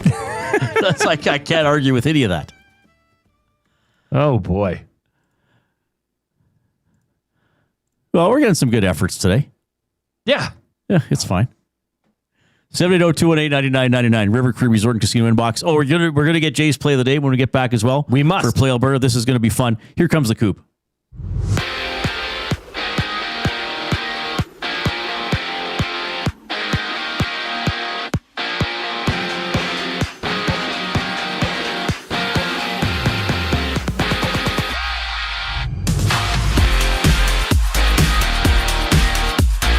Both Leon Draisaitl, Jason Dickinson are game time decisions for the Oilers as they play host to the Ducks to drop the puck in Game 1, Round 1 of their series. Puck drop at 8 o'clock. Connor Ingram gets the call in between the pipes. Lucas Dostal on the other side for Anaheim. You can catch Tom Gazzola, Ben Thompson on the GCL Diesel Oil Stream pregame show. Gazzola on location at the Canadian Ice House as he sets up the game. That kicks off at 6:30 right here on EST. 3 other games on tap. Stuart Skinner gets to start Game 2. Penguins, Flyers, Pittsburgh looking to tie the series at 1 aside. Meanwhile, Carolina and Ottawa drop the puck. Canes up in that one. Artem Zub, a game time decision for the Sens after he left Game 1 in the second period. To the hardwood. Round 1 action continues in the NBA. Raptors, Cavaliers tipping off. Toronto trailing 1-0. Emmanuel quickly questionable with a hamstring strain. And after that, Atlanta and New York go toe-to-toe. Atlanta looking to rebound against the Knicks, while the Nuggets and T-Wolves suit up. Denver leading 1-0. To the Diamond Jays, Angels meet down south to start a 3-game series. First pitch scheduled just after 7:30. Dylan Cease expected on the bump for Toronto, and right now in the majors, bottom first. Astros up 2-0 on the Guardians. This sports update is brought to you by the Ranch Golf Club. The Ranch Golf Club delivers premier conditions, top-notch service, and unmatched value every round. It's why they're Alberta's top choice for corporate golf events. Visit theranchgolf.com today to find out more. More on the Reid Wilkins Show following the break here on Edmonton Sports Talk. I'm Zachary Kubish, keeping you up to date. The Nielsen Show with Lieutenant Eric. Darren Dreger. We can debate the year that the Oilers have had, but you do have to pay respect to the last 2 seasons and the marathon of success. And that's the way I'd be approaching it if I'm the Anaheim Ducks, and I don't think that they won't look at it that way. Edmonton should prevail, but I have a feeling that this series is going to be a little bit closer than most expect. The Nielsen Show with Lieutenant Eric. Weekday mornings 6 to 9, only on Edmonton Sports Talk, your clear choice for Edmonton sports. Hey Edmonton, did you know a local Play Alberta winner scored over $430,000 on Desert Fantasy? Think about the rec room you could build with that kind of cash. From major casino winners every hour to jackpots worth millions and hundreds of popular games to money that stays in the province, there has never been a better time to sign up for Play Alberta. Download the app today to get started with casino, sports, and lottery, all in one app. Must be 18 plus to play. When you gamble, use your game sense. When you cater with Royal Pizza, you're getting the same great pizzas, pastas, and salads you love, just bigger and built for a crowd. Perfect for teams, offices, or parties, Royal Pizza's catering brings real value around $10 per person. Delicious, high quality, and easy. If you like their pastas, you'll love their catering pastas even more. Visit royalpizza.ca or contact your local store for exact pricing and details. So come on home, Royal Pizza, still making it great. At Firehouse Subs, our subs are freshly toasted, stacked high, and crafted to satisfy. Each sub is piled high with premium meats, melty cheese, and toasted to perfection. Firehouse Subs brings bold flavor to every bite, all served on a freshly toasted roll. But we're not just feeding Edmonton, we're fueling it. Dig into the brisket hat trick, piled with slow-smoked brisket and melty cheese. Or go to the Firehouse Subs fan favorite, the Hook and Ladder. Made to order with smoked turkey, honey ham, and Monterey Jack cheese on a perfectly toasted roll. With 15 Firehouse Sub locations across Edmonton and the greater area, it's easy to grab a hot and hearty sub close to home. Firehouse Subs. Hot, hearty, made to satisfy. When gambling, set a budget before you play. Stay informed and visit GameSenseAB.ca to learn how. Remember, if you gamble, use your game sense. Since 1952, William Huff has been the heartbeat of Edmonton's advertising world. From humble beginnings to a citywide powerhouse, we've been the go-to for signage from print to design and installation. Partnering with Edmonton's top sports franchises and major events, we've helped shape the city's global reputation. Our secret? Unmatched customer service, decades of experience, and a passion for excellence we call the William Huff Advantage. Visit us online at williamhuff.com. All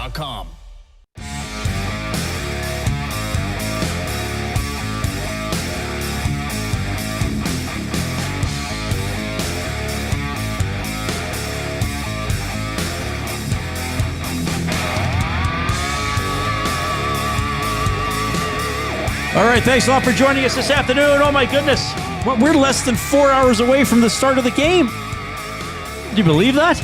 It's hard to believe. It's almost unbelievable. I still can't believe it.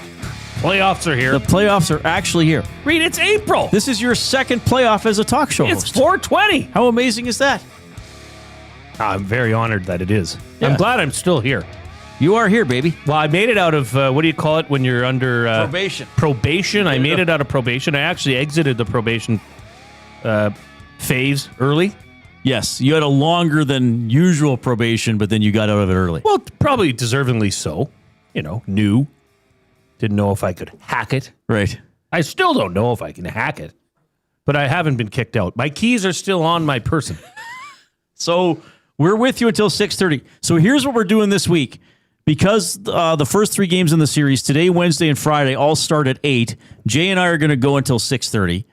And then the GCL Diesel Oil Stream pregame show hosted by Tom Gazzola will start at 6:30 for these first 3 games. So that's awesome. I can also tell you this. Coob, over at the technical desk, has a little, I don't know if it's a quiz exactly, or trivia, or fun fact. What do you have? Yeah, so I was taking a look at all 16 teams in the NHL playoffs this season, and I was looking at goals against averages for the entire league and playoff slots. But, of course, the Oilers, I mean, they've struggled goals against wise, and I thought, well, how do they match up against the Ducks and all the other teams? So there's only 3 teams in the NHL playoffs who rank under 10th, I guess, in the worst goals against average. So I guess reverse sorting it. Bottom 10 in the NHL, only 3 teams in the NHL right now, or in the playoffs, ranked below 20. Below 20. 20 to 33 Well, I know teams. Edmonton and Anaheim are 2 of them. Mm-hmm. And one other team, I mean, didn't really surprise me, but the fact that there's only 3 teams, I just wanted to ask you guys, what was the other team? Who would it have been? Kings? No. Was it the Penguins? Yeah. Wow. 9th worst goals against average, 3.15. You said the Kings. They actually pretty high up there. It is, well, I was going to say, 26. it is unusual to be outside of the top 16 in goals against and be one of the 16 playoff teams. And I guess that proves it.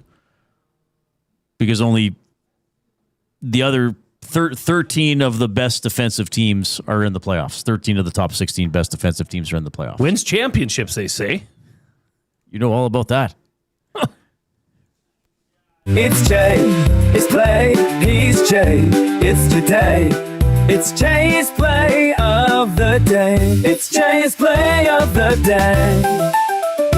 Jay's play of the day is presented by Play Alberta. Experience all the excitement of the casino in the palm of your hand. Download the Play Alberta app today or go to playalberta.ca and look for Jay's Play of the Day. Yeah, head on over, playalberta.ca, or find it on the mobile app. Click on sports, click on EST specials. You'll see a plethora of plays for today. One being Jay's Play of the Day, which has been boosted. Reid, I think if the Oilers come out, and let's not look any further. I know it was Vancouver, okay? Yeah. But they had a job to do that night. They needed a win. They needed, to not a convincing win, but they needed the win, which would suggest that they have to come out physical, strong, fast, aggressive, all those good things. Right. I think that this team, who is not a young team, who's now a veteran NHL playoff team, needs to come out and show these Ducks what it's all about. So if they can do that, I think the Oilers can win in a pretty convincing fashion. Okay? Okay. In his last 13 games versus Anaheim, Zach Hyman has 17 points, 10 goals, and 7 assists in his last 13 games against Anaheim. Okay. In Zach Hyman's game ones, okay, game one of a playoff series as an Edmonton Oiler, in 11 games, which were game one, Zach Hyman has 11 goals, Reid. Now, they didn't all come 1-1-1-1-1. So he's played 11 as an Oiler. 11 series opening games. Correct. And he's scored 11 times. Yes. Averaging a goal again. No, he must have had a hat trick. He did. I think he had a hat trick against, I want to say, LA once. LA. I mean, most of their game ones were against LA, but well, that's true. But Zach Hyman is a playoff gamer. We saw it last year with his physicality and on the score sheet. So that's my play of the game, or Jay's play of the day. Oilers minus 1.5 and a Zach Hyman goal that has been boosted to plus 420. That's a good number. That's pretty good. And you know what today's date is, Reid? 420. Oh, my goodness. The numbers. The numbers are all adding up. They work. So that's it. Head on over to playalberta.ca, click on sports, click on ESC specials, and you'll see Jay's play of the day, Edmonton Oilers minus 1.5, and Zach Hyman to score a goal, boosted to plus 420. And Reid, always remember to use your game sense. It's Jay, it's play, he's Jay, it's today. It's Jay's play of the day. It's Jay's play of the day. Jay's play of the day. All right. Well, I'm glad to see that our listeners, our nasties, as we like to call them, are playoff ready, because we are already over 100 thumbs on YouTube. Which means Paul Stanley gets to go home already. See you, Paul. Paul, go ahead and get ready to rock and roll all night at Rogers Place. Yeah. Wednesday. Back? No, he's going to be back tomorrow. Next game is Wednesday. He's back tomorrow to do the whale. Oh, we did. Oh, Paul's in every day. I thought for playoffs he was just game day. No, he's in every day. Wow, Dusty stepped up. All right, there we go. He's in every day. So we're over 100 thumbs. So we want to get to our playoff threshold of 100 and...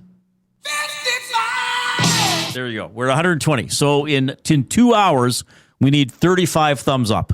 If for some reason you have not already clicked the thumbs up on YouTube, please do so. Let's see how high we can go. Keep the positive vibe going, right? It's all about positivity. 2 hours, Reid? What do you mean? What did I say? Our show ends at 6. No, I'm sorry, Jay. We're going until 6:30 tonight.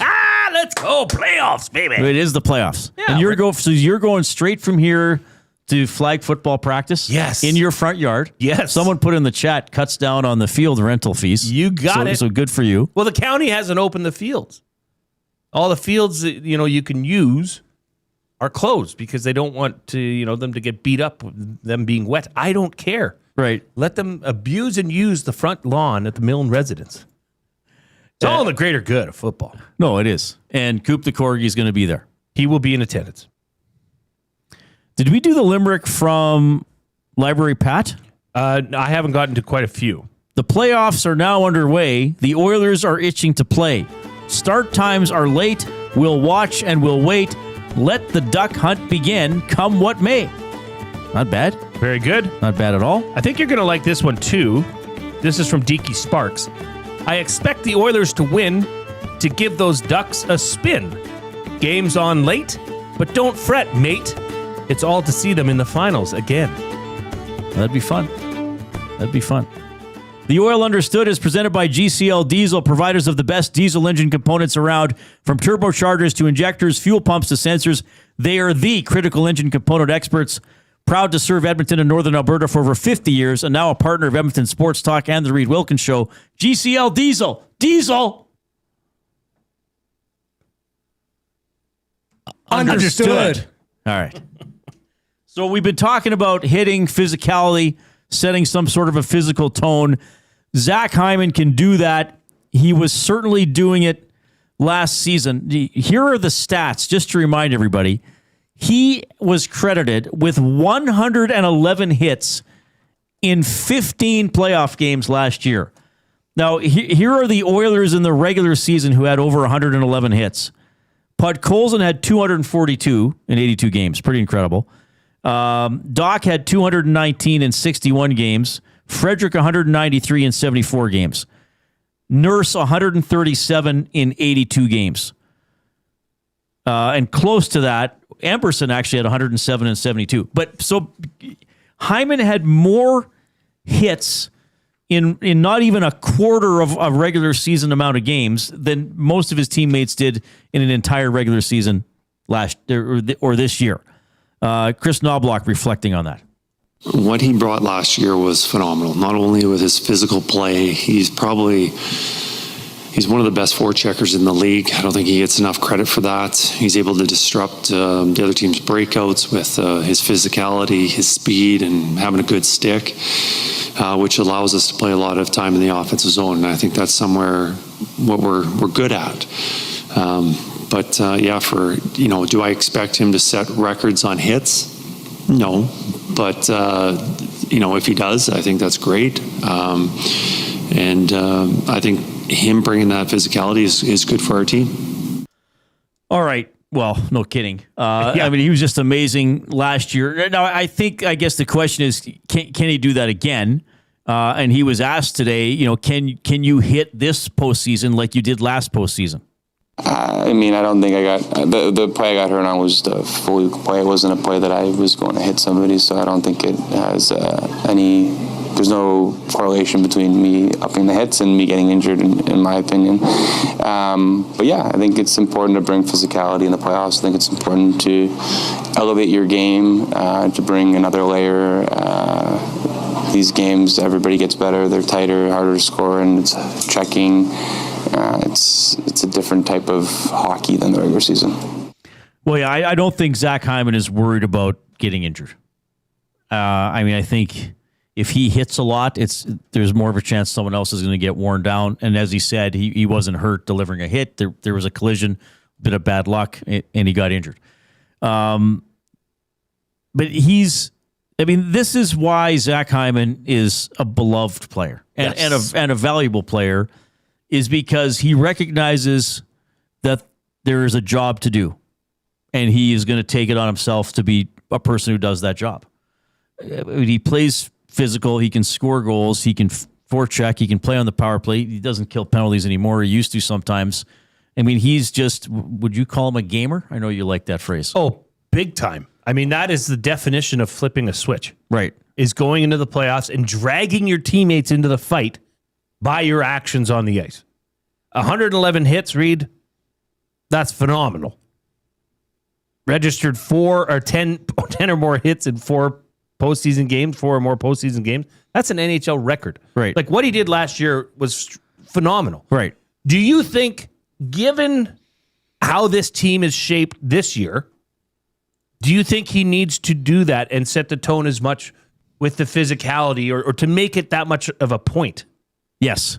Yeah. And I think he will, because he knows that's part of the job. Now, maybe there's some other players who can, we know what Doc and Frederick are going to do, right? Dickinson might be able to bring some of that. Podkolzin certainly will get out there and hit. But on that line, that's still important to create space and free up the puck for McDavid and Savoy. I'd say it might even be more important on that first line to free up space for Connor McDavid to go and make plays. Right? To be physical, to show that top line will bring a physical presence to it. Mm-hmm. I think that's very important. But Reid, I don't even want to say that Zach Hyman is a gamer. Like, Zach Hyman embodies the spirit of Edmontonians, no? Like the work ethic, the hard work, the in your face, not afraid to go to the hard places. Right? That's why fans love Zach Hyman, is because of stuff, last year's playoffs. Yeah. Here's just to get this clip again. Here's Kris Knoblauch when asked about the statuses of Draisaitl and Dickinson this morning. No updates.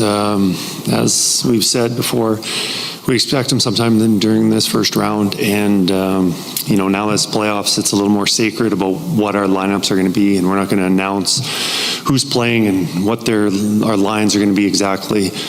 You guys will have to do some homework, but yes, you'll have to wait and find out what our lineup looks like tonight. Okay, we believe they're both going to be in. They both had regular spots in practice yesterday. It wasn't optional today.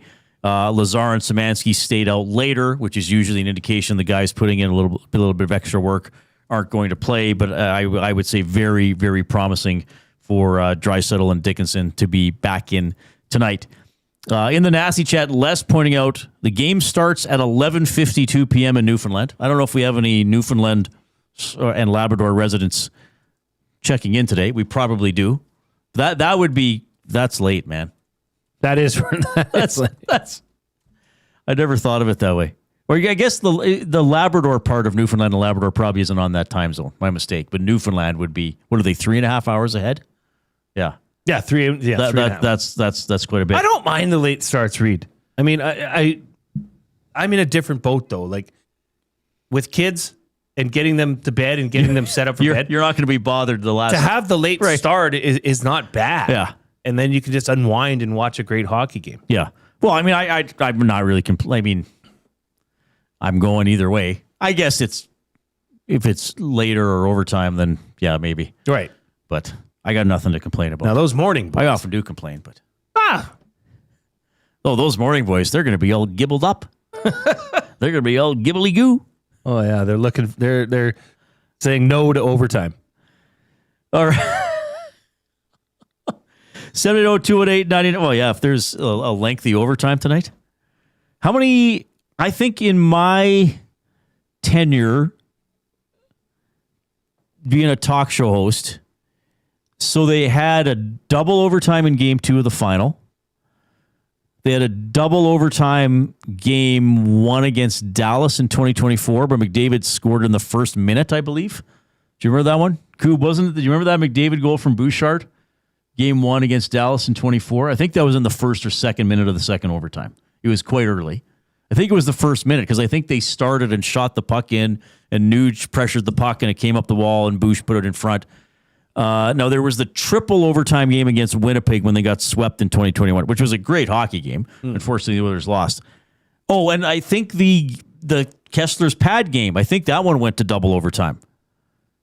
Yes, that Richard one did. Raquel scored the winner. That one did go to double overtime. Right. So, trying to think. I think I guess in the McDavid Draisaitl era, as I like to call it, I think the Oilers have only had. Well, let's go to SHRP Sports right now, and this is a good educational moment for people. If you don't know about this website, it is shrpsports.com, and you can look up historical matchups between certain teams or get certain situations, right? So if, for instance, you could put in Oilers, all opponents, playoffs, and then you can click a little overtime box, and then you can even put beginning season of when McDavid I know they didn't make the playoff, but 16-17. And then what do we have here? Okay, so they lost that double overtime game to Anaheim, the triple overtime game to the Jets. I think I might have nailed it, Jay. Double overtime against Dallas, double overtime against... Are we speaking this into existence? People are going to be furious now if this is a triple overtime game that ends at 2 a.m. Mm-hmm. Well, I'm sorry.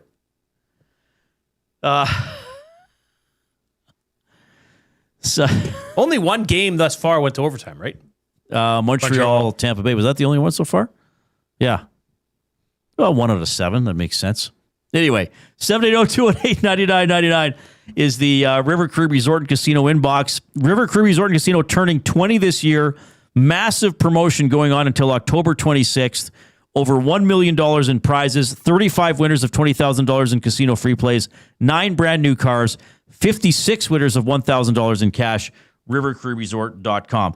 We'll look a little bit more at Connor Ingram, and we'll tell you what scares us about the Ducks when we get back.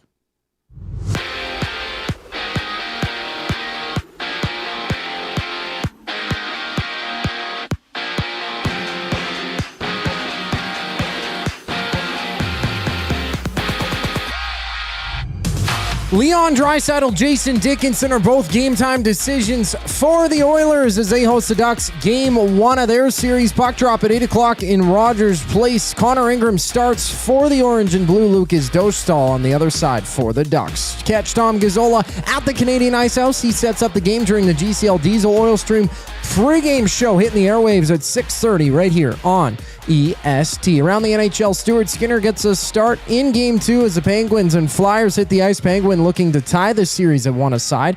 Meanwhile, Carolina, Ottawa, they drop the puck. Canes up in that one. Artem Zub, a game-time decision for the Sens after leaving Game 1 in the second period. Plus the Stars, they play host to the Wild. Dallas down 1-0 in the series. To the NBA, round 1 action continues. Raptors, Cavaliers going head-to-head. Toronto trailing 1-0. Emmanuel quickly questionable with a hamstring strain. And after that, Atlanta's on the road in New York looking to rebound against the Knicks, while the Nuggets and T-Wolves suit up. Denver leading 1-0. To the Diamond, Jays, Angels go at it down south, starting a 3-game series. First pitch scheduled for just after 7:30. Dylan Cease expected to be on the bump for Toronto. Right now in the majors, 4 games live. Bottom second, Astros up 2-1 on the Guardians. Reds and Rays runless, top of the first. At that same time, the Cardinals are battling the Marlins, while the Braves and Nationals are going toe-to-toe. This sports update is brought to you by Sather Reid Sport Medicine. Connor McDavid's got a team of specialists, and you've got a bag of frozen peas. Get the same locker room approach that's trusted by the best in the game. Call them at 780-460-9977 or visit their website at satherreidsportmed.ca to book an appointment. Today, more Oilers Ducks preview. Following the break comes Zachary Kubish, keeping you in the loop. The EST Hangout. One of the lows of my golfing career is just when they're, like, oh no, we're taking our time. Like you can go, and you're just like, oh. So you just go to wind up like 5 yards shake to the left, like into the bush. You're just like, damn it. So when it happens, I'm like, thanks guys, grab a ball, and I just drive 100 yards. The EST Hangout, presented by Sentinel Storage. Weekday mornings 9 to 11, only on Edmonton Sports Talk. Your clear choice for Edmonton sports. Hey Dad, I'm coming home from university. Before they come back from school, get extra space with Sentinel Storage. Affordable and convenient storage solutions. Try 4 weeks free. Plus, students save 10% on rental. Visit sentinelstorage.ca for details. Goodwill is one shopper, finding something I never knew I needed. A jacket, a deal, one donor, letting go of something so someone else can move forward. One program participant, learning, trying, building skills, building confidence, building a future. One purchase, one donation, one job, one choice. Goodwill is the power of one, the power of one, the power of one, the power of one. Goodwill Industries of Alberta. It all starts with one.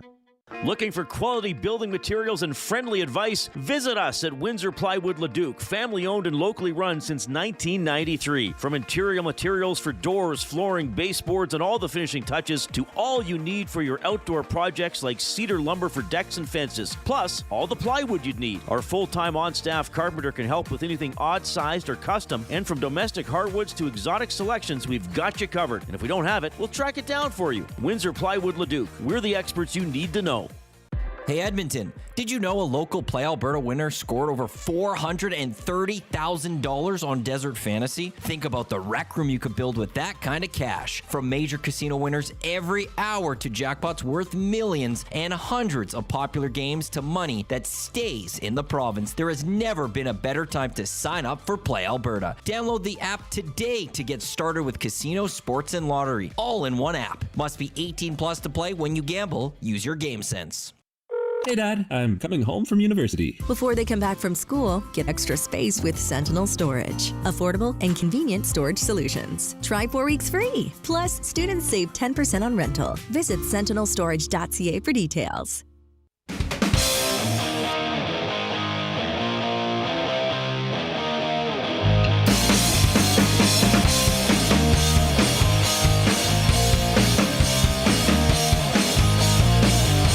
Okay, appreciate you tuning in this afternoon. This is a good limerick here from a polar bear. 8:20 p.m., what a time to have duck to carve. So watch out, Gudis, Truba, and Minchikov. The winter is done. Let's go on a run. Bring the beer. I'll grab the fondue pot.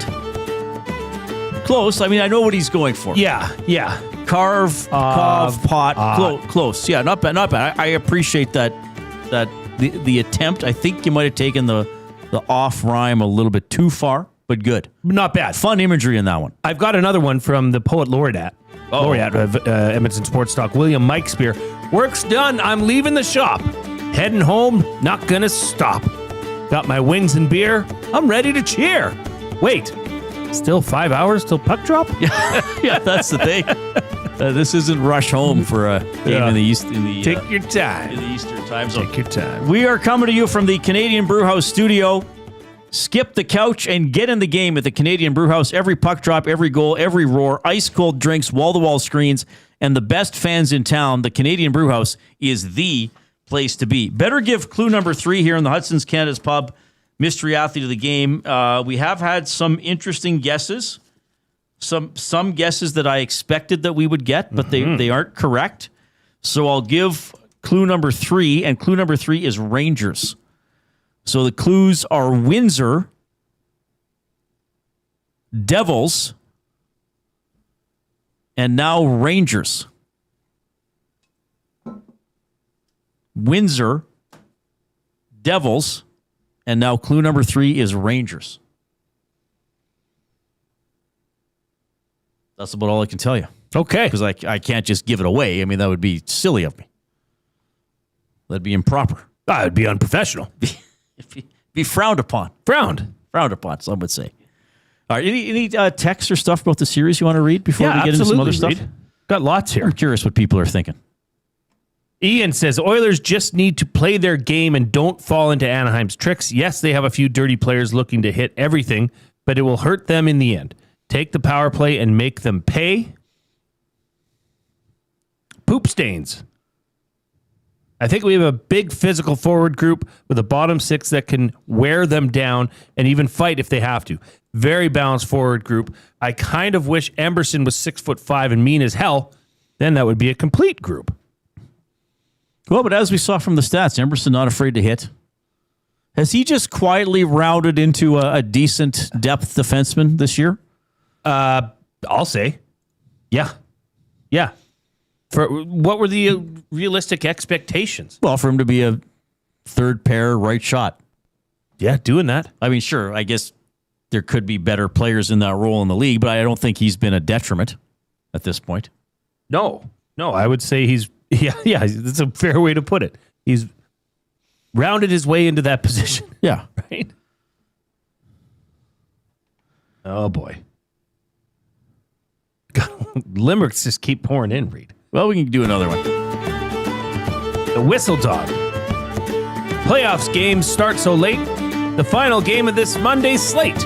Pour some wine. Pajama time. It'll be worth the wait. Actually, that is good. That's pretty good. That's pretty good. But I like the idea of a nice bottle of Cab Sav. Right. Getting the comfy clothes on. Yeah. And just curling up on the couch and settling in. Some duck toast. Yeah, duck confit. Yeah, that's what I meant. I don't know what duck toast is. Duck confit. Wearing your duck boots. Duck pate. Yes, there it is. There it is. That's what I meant. Duck pate on some bread. Yes. On a cracker. That's exactly what I was thinking of. By the way, the off-topic topic is evil things about ducks for a River Cree Resort and Casino. Evil things about ducks, if you have one. Nolan from St. Albert, ducks will murder and drown each other during mating season. Oh, really? They will. Well, that's pleasant, I suppose. Just angry little ducks. They are. Yeah, they are. They're not nice. That's actually a true one. You and I went fictional with my duck finger.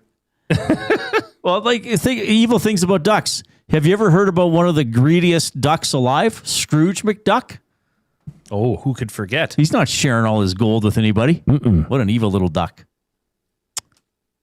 This comment comes in. Unnamed textor. Oh, no, it's Colin. Gentlemen, do you believe the defense backs in too far on the back check? I believe they do. Yes. They should be taking the puck carrier just inside the blue line before he tries to shoot or make a play.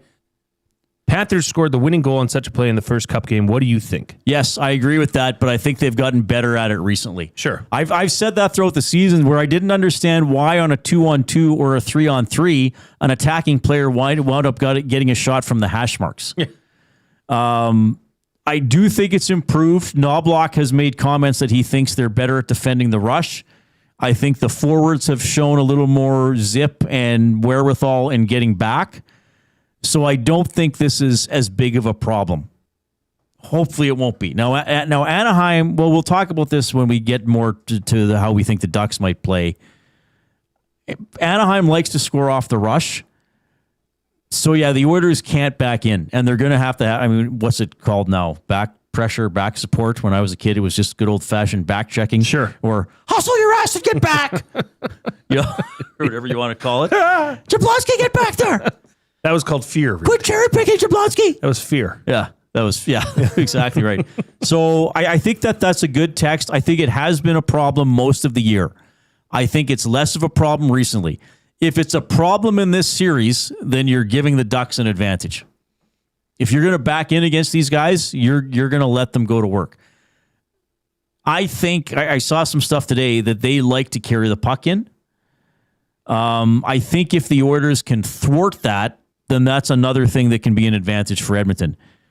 I think, though, that, I mean, Florida beat the Oilers the last 2 years for, I guess, a variety of reasons. But that 4-0 game earlier this year was a good example. Florida's a great forechecking team, and they're smart with how they dump the puck in, right? So I think if Anaheim wants to beat Edmonton, they'd probably be better advised to have a scheme by which they dump the puck into areas where it's difficult for the Oilers to get it out, and they can use their speed to get it that way. Mm-hmm. If the Oilers defend the rush and Anaheim refuses to dump it in, Anaheim's not going to get much going. I don't think. Right. Question for you. Does this jersey matchup bother you at all? You know what I think about these Ducks kits. They're horrific. They're among the worst I've ever seen in the National Hockey League. So they go in League. orange pants, orange top? At home. But what are they? So what? They'll be black pants, but it's an orange and black top still, isn't it? No. It's orange tonight. Won't they be white top with orange shoulders and orange pants? And I'm thinking the orange. The orange pants drive me nuts. Do they wear the orange helmets on the road, Coop? I don't know if they wear the orange helmets. They still have a lot of orange on the road. Yeah, they have the orange pants. So I guess by the wrists and the hand, it's all orange shoulders as well.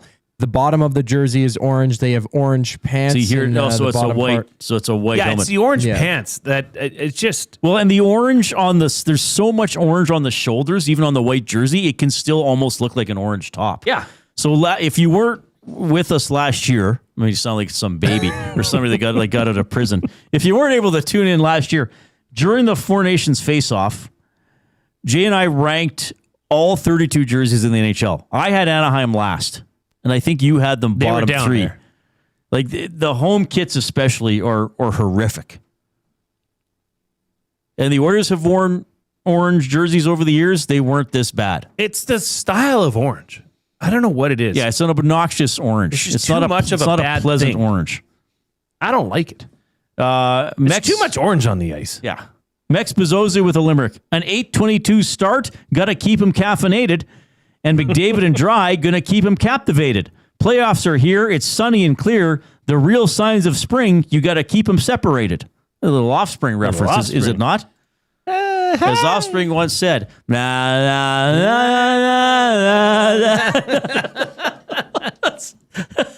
That's true. They did say that. One of the greatest rock lyrics of all time. You got to keep them caffeinated. I like that. Might have to write a song about that. Who's this from? Is it Lebel? I can't quite see that. It's funny how orange pants drive people nuts, but no problem with red pants. Almost the same look in Calgary, just red versus orange. Well, I'm not a big fan of the Flames jerseys either, to be honest with you. I like the Flames jerseys better when they had black on them. I thought the black and red was a stronger combo. But for me, this is a red versus orange thing. When the orange is the color. Right. Like, it's just, I don't know, it's something, and this is a me issue. I'm not, everybody has their opinion. But yeah, it's just the orange is just too much, and it's an odd orange. You think they could have went with more of a deeper, richer orange color. Yeah, I think that would have looked better. Yeah. All right. Well, what do we know? 780-218-9999 River Cree Resort and Casino inbox. Do we have a winner yet? Just right now, Reid. We got one. Oh, my God. So I was a little cheeky with this one because it is a player. Well, this one came in at 4:58.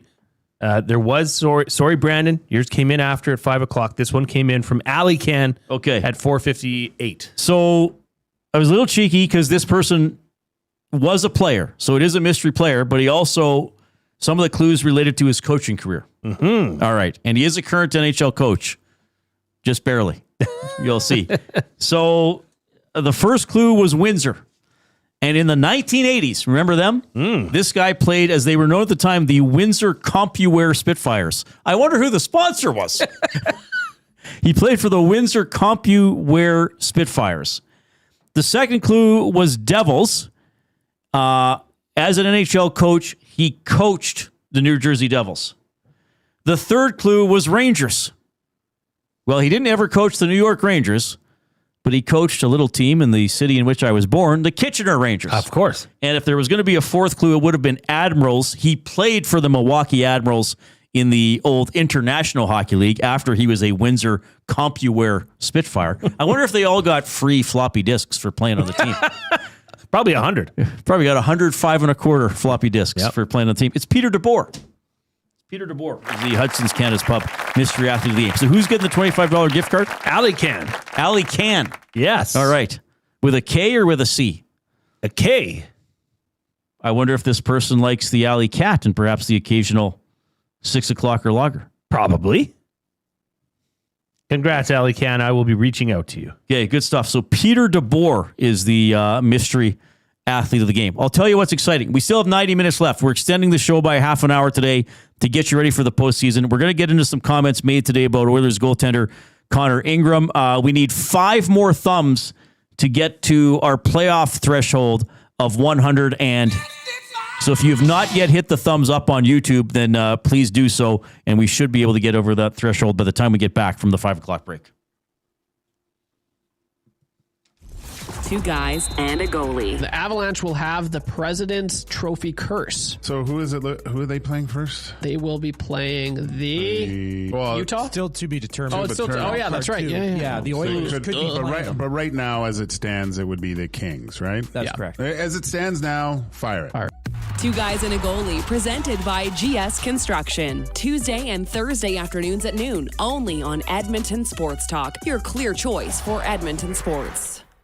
Hey Edmonton, did you know a local Play Alberta winner scored over $430,000 on Desert Fantasy? Think about the rec room you could build with that kind of cash. From major casino winners every hour to jackpots worth millions and hundreds of popular games to money that stays in the province, there has never been a better time to sign up for Play Alberta. Download the app today to get started with casino, sports, and lottery, all in one app. Must be 18 plus to play. When you gamble, use your game sense. The Canadian Brewhouse has a happy hour for any scenario. You finished work early? Happy hour. You finished work because you accidentally hit reply all to the entire company? Big happy hour. Your boss said, great job. Happy hour. Your boss said, per my last email. Ugh, emergency happy hour. You finally closed the big deal. Happy hour. With a huge selection of ice cold drinks and great food, the Canadian Brewhouse has a happy hour for whatever just happened at work. The Canadian Brewhouse. Your day just got happier. Your home for great performances is the River Cree Resort and Casino. God, I wish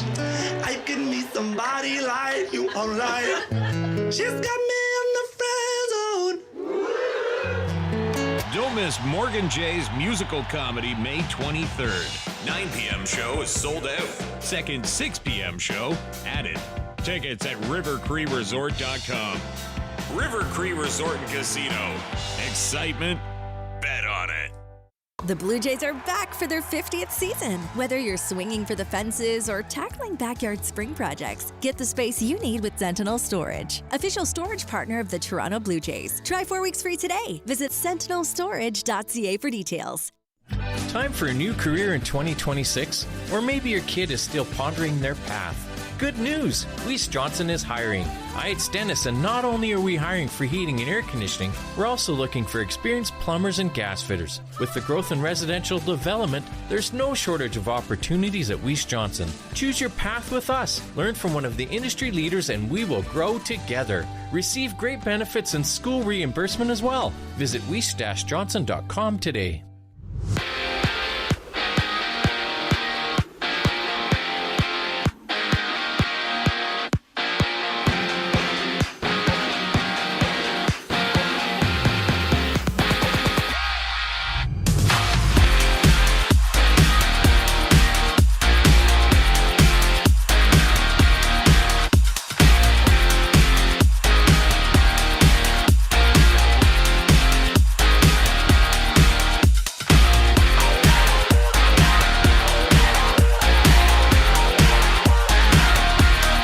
The Oilers have activated Leon Draisaitl off long-term injured reserve ahead of Game 1 against the Ducks tonight. Jason Dickinson is a game-time decision for that one.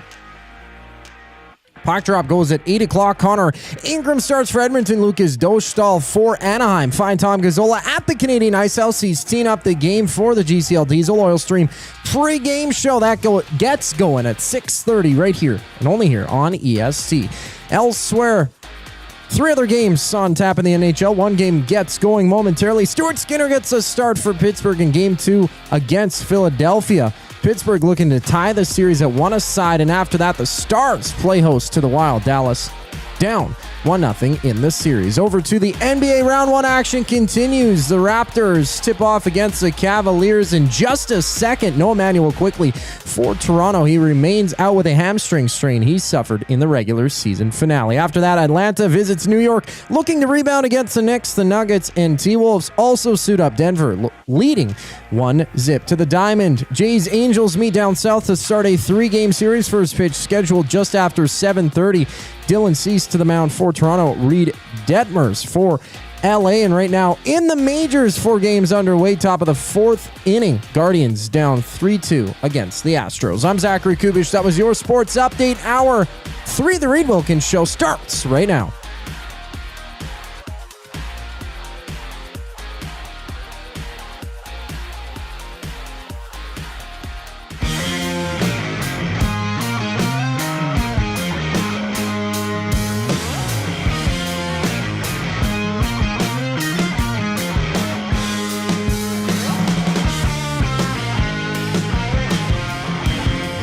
Oh, we got a game on the old TV. Penguins, Flyers. Then what? Bottom of the hour is Canes and Senators. Yes, sir. All right. A lot of hockey to watch tonight. If you're just getting home, hope you have a great spot on your favorite recliner, couch, stool. I don't know if you'd sit on a stool in your old house. Rick, the couch is available. No, honey, I'll take the stool. I know you like the couch for you and the dog. But what if it's a lucky stool? Oh, that's a good point. Or a stool sample. That's a good point. By the way, it sounds like Rick's got some resentment there to his wife and the dog. I don't know what's going on. Okay. So, yes, as you heard in Coop, the Oilers, as you heard from Coop, the Oilers have activated Leon Draisaitl. Did you say that? I did. Yeah, activated off long-term injured reserve. Huh. So a pretty good sign he's going to play tonight. Interesting. I'd forgotten that he was still technically on there. They needed to make the transaction of activating him. So we expect Draisaitl to play. We expect Dickinson to play. We expect Dickinson to play. Where are my lines? Whose are these? Those are mine, but go ahead. Well, these are mine. I stole them. Sorry, Reid. Oh, yeah, I forgot it's double-sided both. McDavid between Savoy and Hyman, Draisaitl with Podkolzin and Kapanen. Then we think Dickinson with Nuge and Roslovic, Henrique with Doc and Frederick. So Lazar and Szymanski expected to be the healthy scratches. Ekholm with Bouchard, Nurse with Murphy, Wallman with Emberson, Ingram, your starting goaltender, 2-2-2 against the Ducks in his career, 2.66 goals against average, .925 save percentage, and a shutout. Again, it is an 8-22 face-off tonight. And Connor Ingram, of course, will be a big story in this series. Really played well down the stretch. I mean, here's his season numbers for the Oilers. 16-10-3, 2.60 goals against average, .899 save percentage, wound up with 32 appearances. Jay, whenever I bring up that save percentage, I always get the below 900. The league average was .896. So, again, slightly above average goaltending. I think the Oilers are fine with that if he doesn't let in those stinky goals that burn you or make you lose momentum in a game. Here is head coach Kris Knoblauch with some thoughts on Ingram.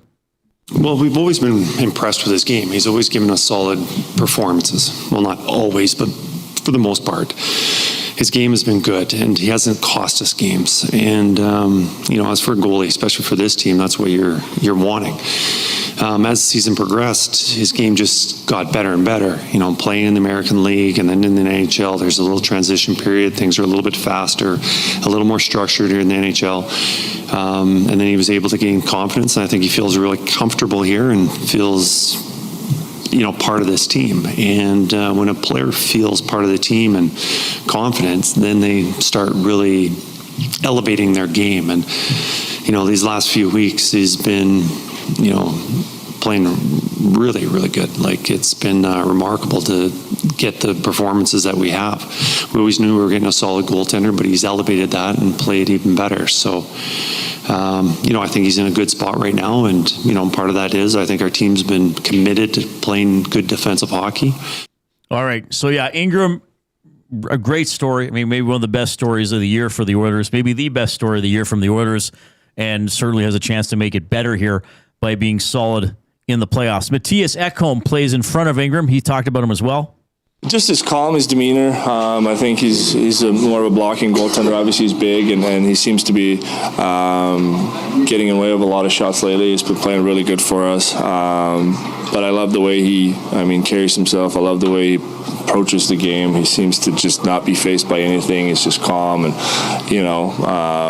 I saw some quote about him the other day where it's like hockey is important, but it's not the most important thing in life. And that's kind of the way he goes about his business. And it's a great way and a great mindset, I think, for a goaltender. When you get too revved up, you get nervous and you may not play your game. So I love where he's at, and I'm excited to see him. Well, yeah, I'm excited to see him too get this opportunity in the playoffs. I mean, he has played in the playoffs before, briefly with Arizona, but I mean, he's going in here as the guy who solidified the position and has really taken advantage of it. And his final few starts of the season, I was going to say were very good. I'd go far as to say they were excellent. I mean, 1 or 2 goals against in most of those starts down the stretch. Reid, what level of goaltending do the Oilers need to go on a run here? Honestly, I think if the Oilers get slightly above average goaltending, they're going to have a chance in every series. Playoff average or regular season average?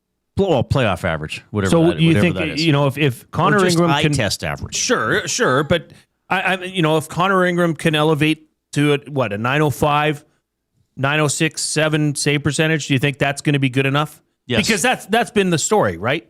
Is the Oilers don't need a goalie to steal them game after game after game. Right. Now I know better stats lead to more wins, but just win the game. Sure. Just be the better goalie. Or be as good as the guy at the other end, and then trust your offensive players to figure out the other guy. Don't let in the deflating goal or the weird goal. Here's the thing. Let's flash back to Game 1 last year, right? Were they down 5-1 or 5-2? And they storm back in the third. McDavid goes nuts. They tie it. They have an offensive zone face-off. Knoblauch puts the big guys out. And remember, the Kings came down the ice, and it was Deneau kind of had that floating shot. Yep. And Skinner didn't get it. It's a weird goal. Like, it's one of those where, okay, well, I guess you can't really blame the goalie. The flip side of that is the goalie's supposed to stop the puck, whether it's fanned on, whether it's a backhand, forehand, inside, outside. It's your job to stop the puck. And Ingram's done that. He's gotten in the way. And when he's beaten, it's usually not a deflating goal. Well, I think it's rarely been a deflating goal. And it's usually not one that you question. And yes, he gets beat by good shots, but they don't stack up. And I mean, I think that was happening with Skinner and to some extent Pickard, and it certainly happens with Jarry. It's like, well, the guy made a good shot right under the crossbar and in. Well, good shot right under the crossbar, but you're supposed to stop him. And so with Ingram, you might say, well, the guy made a good shot, and only one of them went in. Probably other guys made good shots that got cleaned up. Yep. That's the job. These are elite shooters. They can all put it under the crossbar or inside the goalpost. You stop it, nobody wonders about where it would have gone in. They just know you stopped it. Do you think it's going to be a high-scoring series? I honestly changed my tune on this. I thought, okay, it should be, you know me, I've been Mr. Over 6.5. I actually think that if Connor Ingram can, keep it to 2 or 3 goals, or which I think he's very capable of, certainly as of recent, then I don't know that the Oilers, that this will turn into a track meet, I guess is what I'm saying.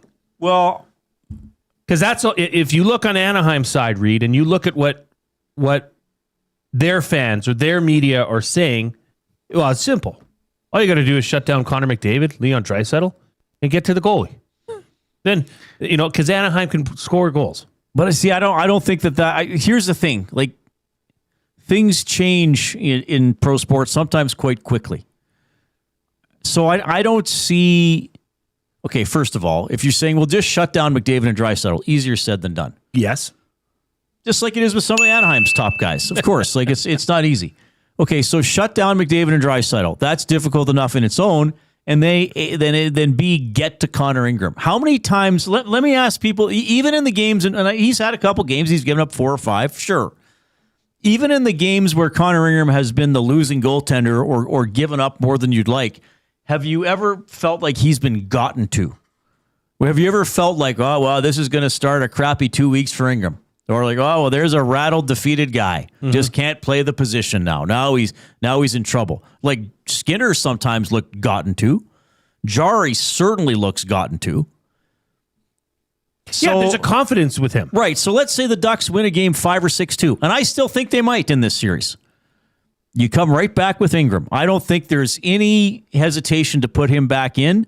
And I don't have much doubts that he would bounce back and play normally, play well. I don't think he's going to be gotten to. I don't think he's going to get rattled or off his game. Right. And hey, look, I think the Oilers are favored in this series. I'm not trying to be all like, well, the Oilers got him, because I don't think that's the case. I think every series is going to be difficult. And we're going to talk about the things about Anaheim that concern us. But I guess I don't think... I guess I would say if the Oilers lose this series, I don't think it'll be primarily because of a goaltending meltdown.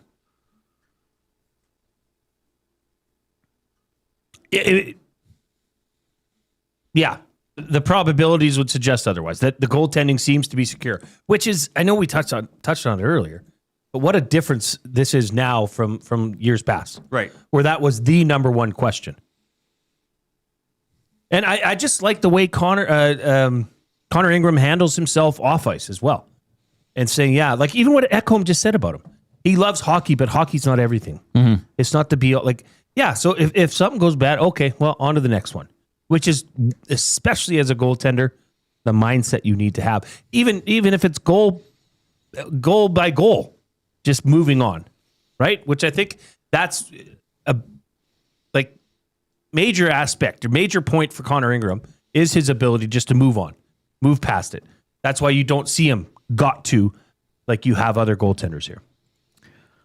All right, a little bit more from after the morning skate today. Matthias Ekholm was asked sort of about that playoff vibe in the city, in the rink, and also some of the younger Oilers players like a Matt Savoy who are making their playoff debuts.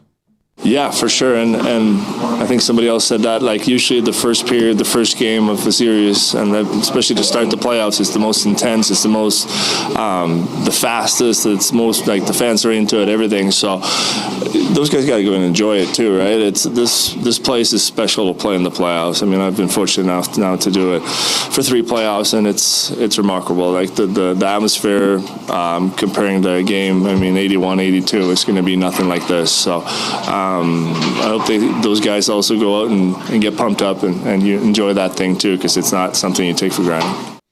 All right, we're about 3 hours away from face-off and finding out what the pump-up song is. Hey, that's what I will be. You already said you got to text me when they play it. I hope I know what it is. I just want you to text me a video of it. Let me figure. Well, it'll take forever to send it through. What? What do you mean? We're in the Canadian Brewhouse studio. Arena energy, but no tickets required. Catch all the hockey playoff action live at the Canadian Brewhouse this playoff season. The Canadian Brewhouse, our house, is your arena. All right, what gives us concerns about the Anaheim Ducks? We're going to dive into that for Damon Bunting. We're going to get fired up for Jemko. We're still doing words of the day. Of course. We're still doing that in playoff season. We have soared past 155 thumbs. Tell you what, 35 more thumbs, we give a 200 thumb show. Yes. Why? And then we'll have to bring Paul Stanley back to do another way up. Yeah. So hey, if we need thumbs, call anybody. Have them go into YouTube and click that thumbs up. Check out the show. We have all the storylines for you here as the Oilers play the Ducks in about 3 hours at Rogers Place. Here's the Coop.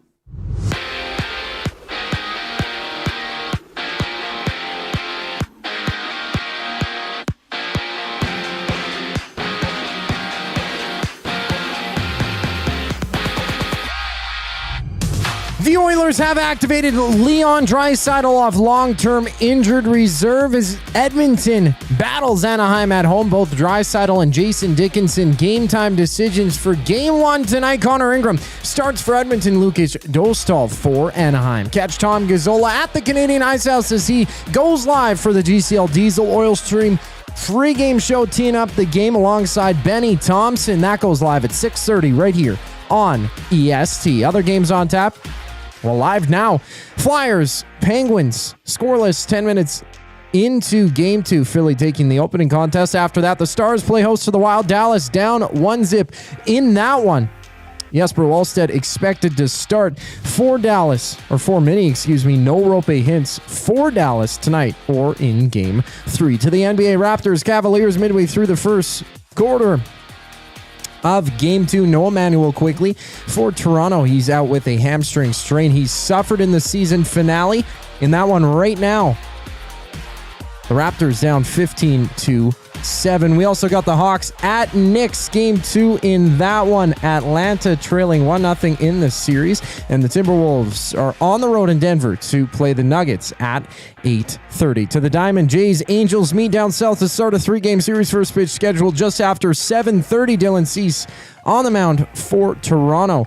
And right now there's 4 games live.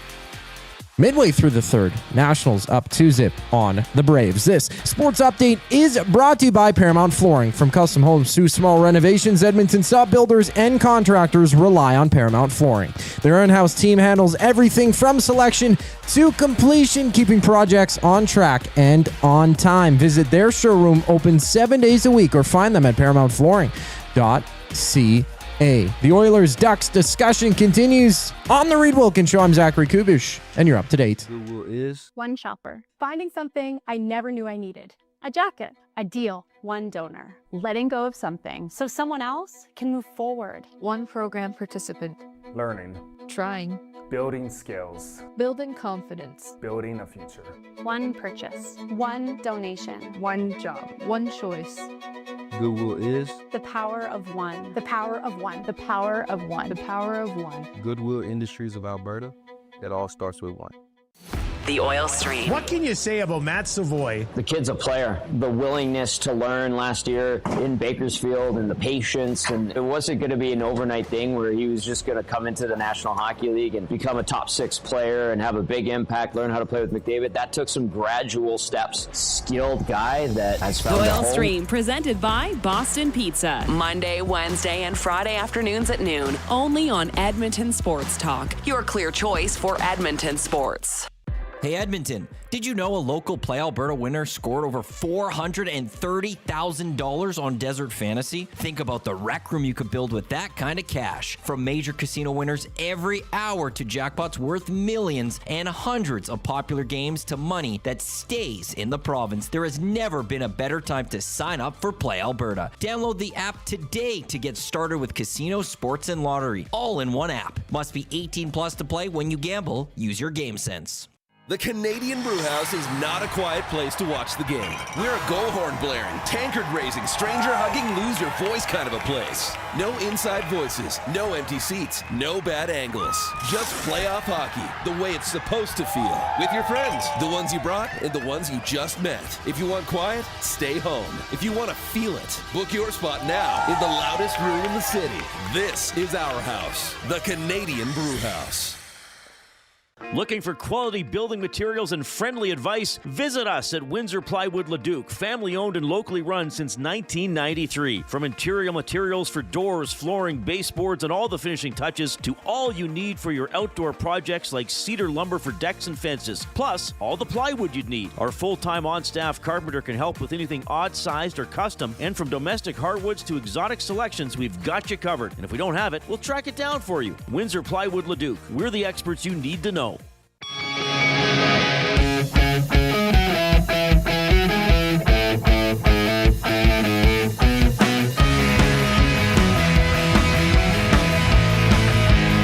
All right, appreciate you tuning in this afternoon. My goodness, it's a double screen experience. I got playoff games on multiple screens, Jay. What am I going to do? I got one on one screen. You can't see the other one. And monitors. You're blocked by monitors that you don't even know how to work. Only Dustin knows how to work them. I think I can do this. What is he doing? What does he have on there? Is it just LeBron highlights the entire show? I think that's what it is. It's just it's actually a DVD TV. That's all it does. So he just slides in his LeBron highlight DVD. Yeah. Cut it himself. We have Philadelphia and Pittsburgh in the NHL scoreless, 9 minutes and 1 second into the game. And the Raptors halfway through the first quarter are trailing Cleveland 15-7. Cleveland up 1-0 in that best of 7. So the Penguins, speaking of terrible jerseys, I don't like these Penguins yellow tops. What was the matter with the black ones? Nothing. But then in the playoffs, they got to wear their alternates so they can sell more jerseys. Jeez. And then... Now I think it's this whole color rush idea. Yeah, and the NBA has gone, for the last few years, NBA has been like home, away, color dark. Just don't wear the, because I don't know how many kits they would have in the NBA, like 7 each. There are lots. That game just stopped working. So I don't know what's wrong with that television. So if it's okay, Coob, it's not your fault. I mean, if you want to feel bad about it, but it's not your fault. But the NBA, have they gone too far? That you have Toronto wearing red and Cleveland wearing black? Like, No. Would you sooner see a team in white? No, just make them different. Okay. Make sure it's not confusing. Like tonight's Oilers-Ducks game is going to be far more confusing than this game on the NBA we're watching right now. I'm serious. Too much orange. There should be a limit. There should be an orange cap. An orange cap or whatever the color is that these Penguins are wearing those should be capped as well. Yeah, I don't like these very much, but who are we, Jay? We're no marketing. Nobodies, Reid. Genii. Just a couple of nobodies. We do have, for our good buddy Damon Bunting, buying or selling.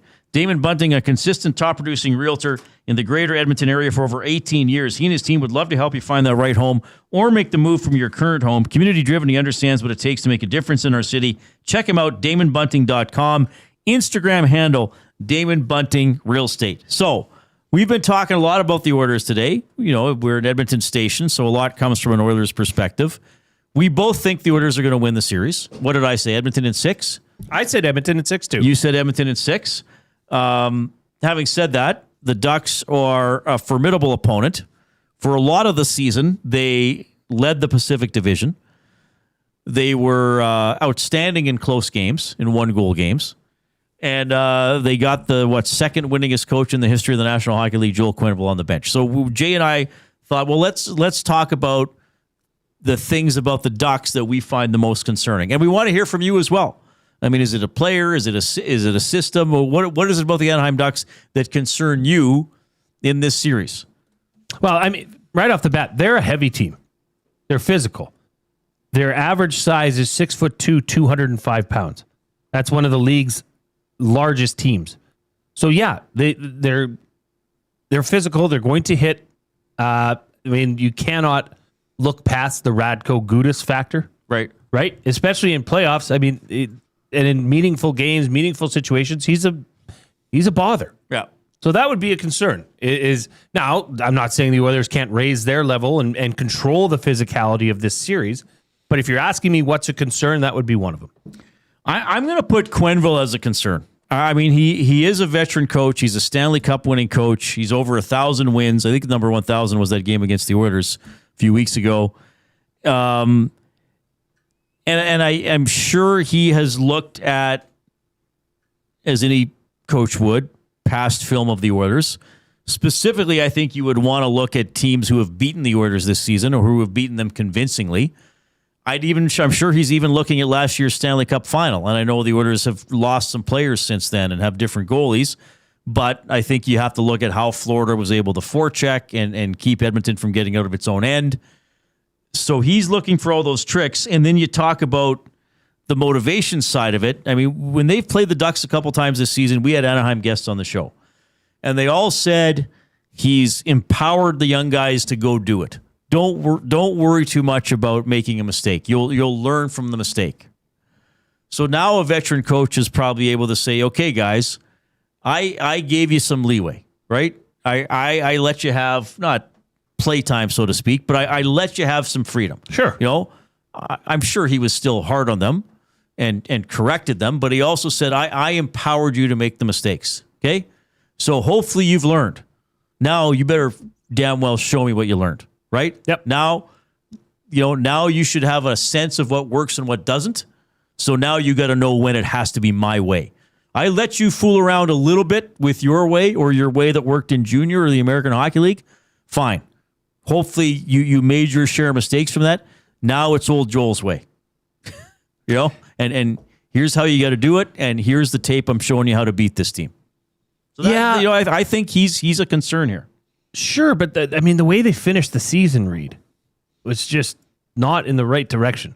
I mean, they should have won the Pacific if they could have kept playing above average or somewhat above average hockey, which they weren't. No, true. So they slid off at the end.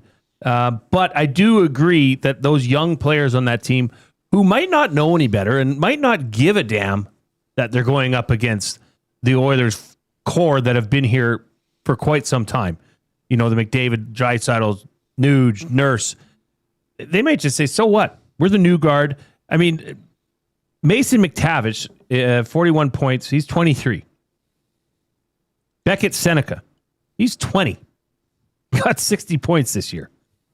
Cutter Gauthier, 69 points. He's 22. Right. Leo Carlson, 67 points. He's 22. This team is going to be a problem in the future. But I want to see how those players react. It's similar to how I want to see how a player like Matt Savoy comes out. And you're on the top line with the best player in the world. This is, you're in the Stanley Cup playoffs now. How's that going to look for him? Well, there's a lot more players on the Anaheim Ducks. Right. And if they can come out and somehow continue there and carry that regular season style of play, could be problematic. Well, I actually put that down, even though it somewhat contradicts my earlier point, but things that concern me about the Ducks, I just put down youthful ignorance. I didn't put down youthful exuberance. I put down youthful ignorance. Yes, I agree. We're just going to go. We're just going to go. Almost and like maybe the mistakes don't cost you. And that's why I think it might be hard for a team like Anaheim to win the Stanley Cup. But you could surprise a team in a round if you just go and make plays and, maybe you get a break, you get a shooting percentage that's a little higher than usual. Whatever it is that could happen, you just kind of, make things happen. And that does worry me a little bit because they do have talent. We talked earlier about how they can score off the rush, and they like to score off the rush. If they are feeling it, then they're like the colts let out of the stable, so to speak. I don't know if that's a saying. Somewhat, they're like Coop the Corgi on a pork bone, on a pork rib. Yeah. They're just going to town. Yeah, that is an honest thought that came to my mind is these young players on this team and how they're going to react. Okay. I want to just preface this by saying that I would say this no matter who the other goaltender is. Okay. But Lucas Dostal, if he plays out of his mind and has one of those, in Lucas Dostal goalies, I know you don't like that word, but goalies the Oilers 3 times this series. Yeah. That is a fear. Now, I said I want to preface that because Reid, I don't know where the thoughts come from that, or you hear, but Dostal, like he's this elite all-world goalie. He's a hell of a goaltender. Don't get me wrong. But what suggests to you that Lucas Dostal is this Is it that one game I was in just the to say Olympics? that. Is it that one game when he beat Edmonton several Sure. years ago when he made 43 or 44 saves? Okay, but I mean, look at him this year. Is he any more likely of doing that than Ingram is? Let me ask you that. No, and I'd have more confidence in Ingram doing that. I mean, he played 56 games this year, 888 save percentage. And then, but what about that game against Canada at the Olympics? He had an 886 save percentage in the Olympics. Oh, did he? Yeah, like it's not lighting the world. It was 1-3-0, right? Like I get it. It's Czechia. It's not the best. It's not Canada or the U.S. Okay, I get that. It probably could have been worse. But this Lucas Dostal, like I've heard it so far as to say that Anaheim has the advantage in net, and I just don't see it based off the numbers. Yeah, I mean, he's had a long... We've seen more of him than Ingram, and we have seen him play really well. But if you look at his stats, clearly he's had... Well, this year his save percentage was 888. Ingram's was 899. So, just based on that, you'd sooner have Ingram. I still have Dostal down as one of my concerns, but you're right.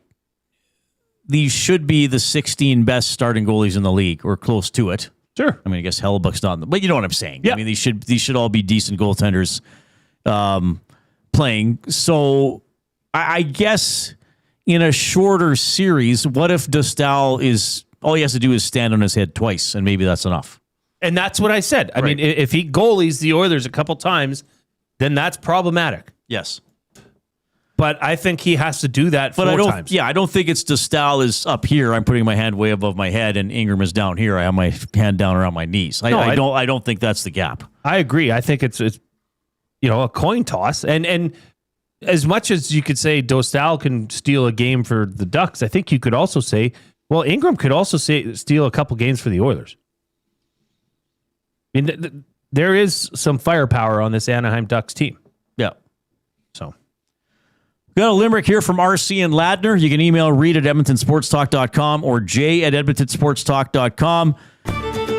Tonight, our boys start hunting duck. No doubt those foul quacks will get plucked. With feathers a-flying, the Oilers are trying to bring Stanley home with some luck. That's really good. That's great. You got to be careful reading that one, too. You got to make sure you go at a proper pace, pronounce your words thoroughly. So... That was pretty good. Good cadence. RC and Ladner, thank you. Well done. Chris GNP 71. Reid, are you a Oilers fan? Well, I got to tell you this. I get asked this all the time. I hope the Oilers do well.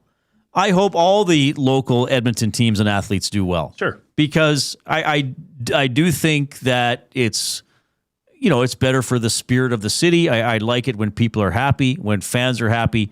So if you're asking me if I hope the Edmonton Oilers win, the answer is yes.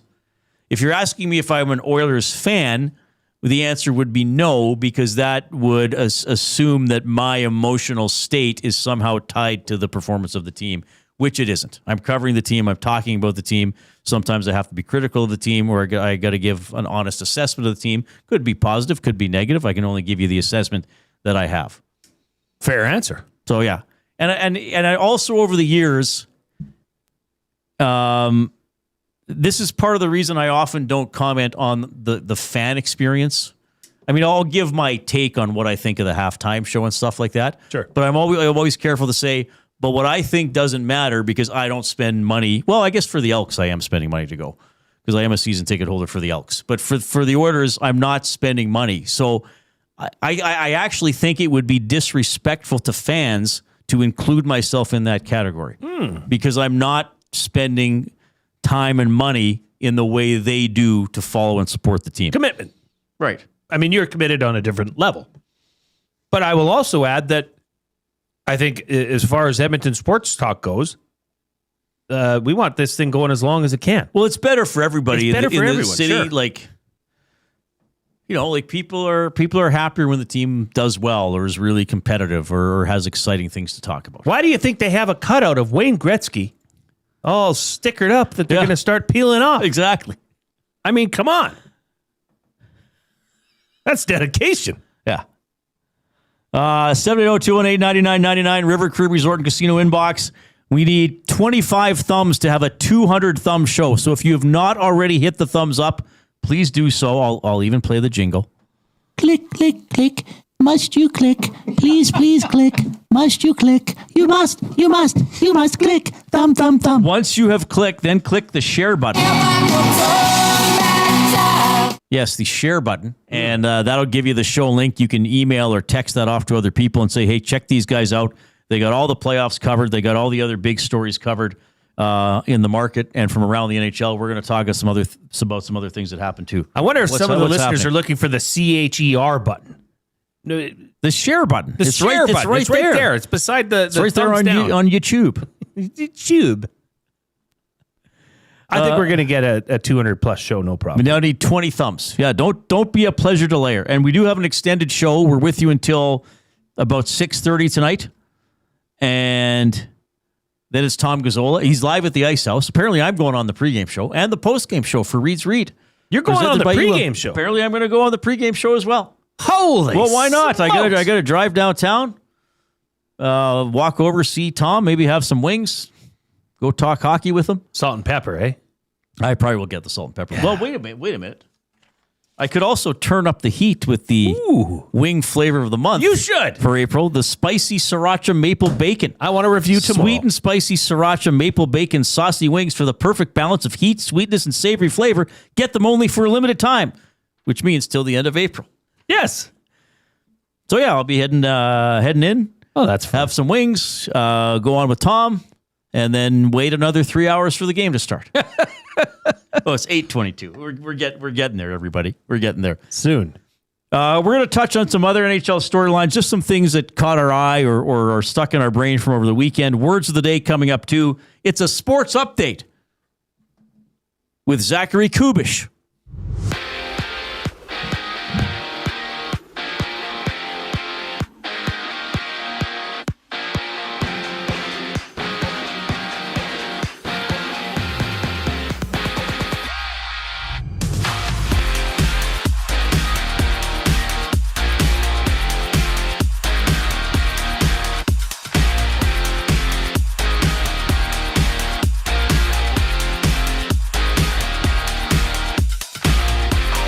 The Oilers have activated Leon Draisaitl off long-term injured reserve. Edmonton battling Anaheim at home. 8 o'clock puck drop. Both Draisaitl and Jason Dickinson are game-time decisions for Game 1. Connor Ingram gets a start. Lucas Doshsal for Anaheim. Catch Tom Gazzola, Ben Thompson on the GCL Diesel Oil Stream pregame show. Gazzola live on location at the Canadian Ice House downtown. He goes live at 6:30 right here on EST.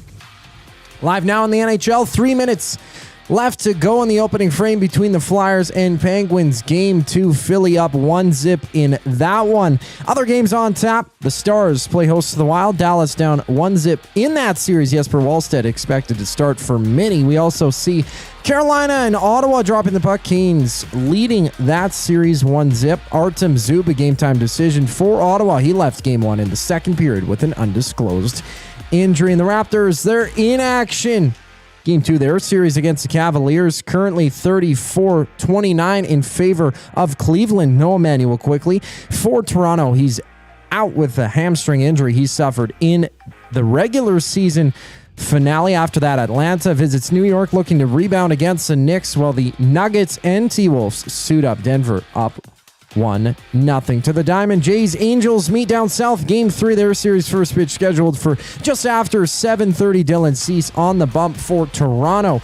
And a handful of games live right now. Top of the 5th, Astros up 7-2 on the Guardians. The Reid Wilkins Show returns after a brief break here on Edmonton Sports Talk. I'm Zachary Kubish, and you're up to date.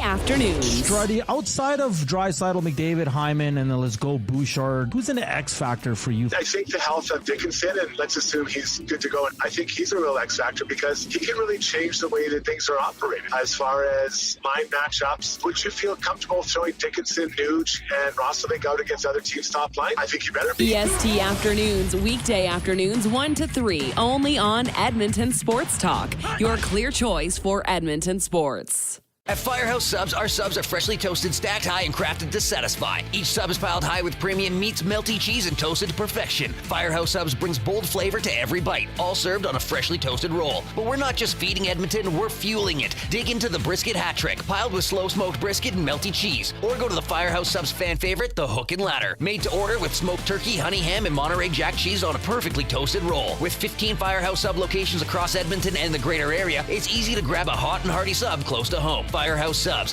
Hot, hearty, made to satisfy. Your home for great performances is the River Cree Resort and Casino. God, I wish I could meet somebody like you, alright. She's got me in the friend zone. Don't miss Morgan Jay's musical comedy May 23rd. 9 p.m. show is sold out. Second 6 p.m. show added. Tickets at rivercreeresort.com. River Cree Resort and Casino. Excitement, Bet on it. Hi there. If you're like me, you like to picture yourself in luxury, even though there's absolutely no way you could afford it. And if you can, well, even better. Thankfully, I picture myself in something that is luxury, but still absolutely affordable, like the all-new Mazda CX-90 from Park Mazda. With the new luxury features like facial recognition settings and quilted detail Napa leather seating, I can pretend to be comfortable with all of my proper settings activated without even touching a button, thanks to Mitch Lewicki and the great staff at Park Mazda. I like to picture Mitch Lewicki as a ninja fighting off evil samurai. Park Mazda, your dealer for life in Sherwood Park off Y Road, parkmazda.ca. Your brand deserves more than just a whisper, it deserves a buzz. At the Hive Product Marketing, they specialize in promotional products that bring the buzz. From eye-catching giveaways to unforgettable keepsakes, they got the perfect products to make your brand stand out and get noticed. Visit the Hive Product Marketing and let them create the buzz your business deserves. The Hive Product Marketing, the official merch partner of Edmonton Sports Talk. Visit them online at thehiveproductmarketing.com. Looking for a winning strategy for your retirement? Contact me, Joaquin Gage at K4 Financial, where expertise meets dedication. I will always look for a careful approach to your retirement, ensuring your financial future is secure. From tailored strategies to clear, actionable advice, I'm here to guide you every step of the way. Don't leave your future to chance. Get in touch with me, Joaquin Gage, today at k4financial.ca or email joaquin.gage@k4financial.ca to start planning for a brighter future and a more secure retirement.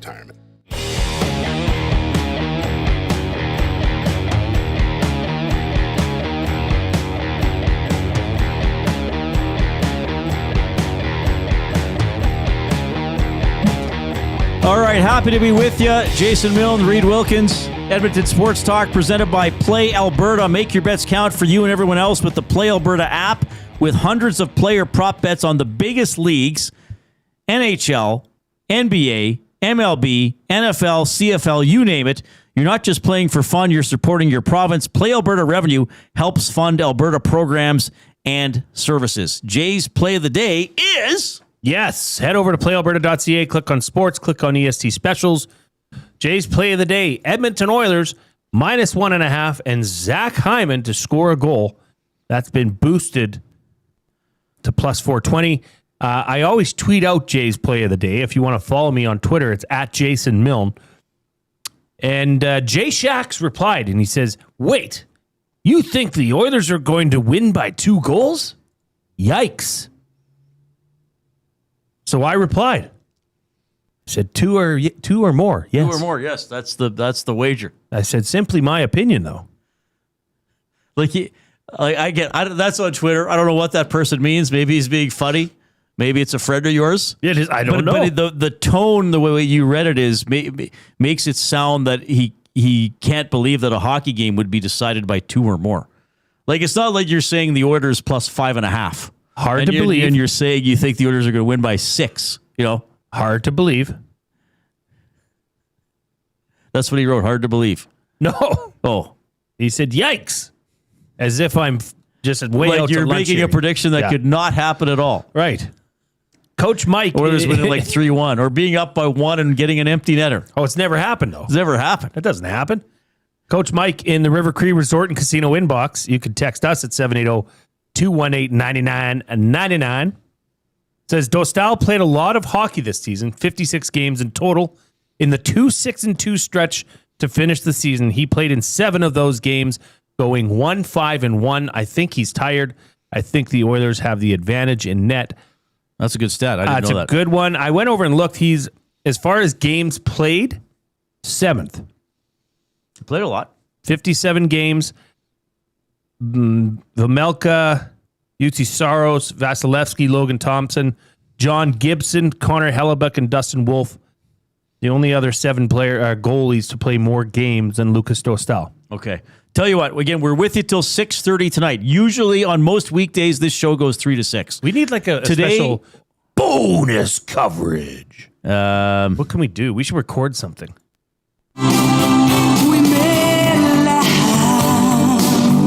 It's an extended session. That ought to do. Yes. So we're with you until 6:30 tonight, Wednesday and Friday, because all those games start at 8, and Tom's going to do a 90-minute Oil Stream GCL Diesel pregame show. So don't go away. Stick with us until 6:30, and then it goes straight into Tom. Of course, you can get us on iHeartRadio, TuneIn Radio, on YouTube. If you're on YouTube, we need 9 thumbs to have a 200-thumb show, which would be a remarkable way to start the postseason and put a lot of good mojo out into the air. Do you remember Mojos, the little candies? Those were good. Mojos. What were they similar to? Like Starburst-ish? No, maybe? they have new ones now. I remember I liked them when I was a lad. Now the kids have High Chew, but it's the same as Mojo. High Chew? H-I-CHEW.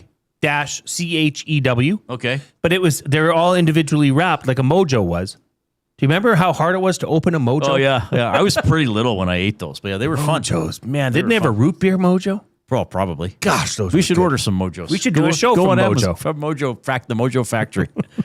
All right, we got to do our words of the day for the Edmonton Public Library. Your free EPL library card can do more than you might expect, from books, movies, and video games to digital resources, creative spaces, and learning opportunities. There's something for everyone across Edmonton. Sign up online at epl.ca/sign up or visit any of EPL's 21 locations to get started today.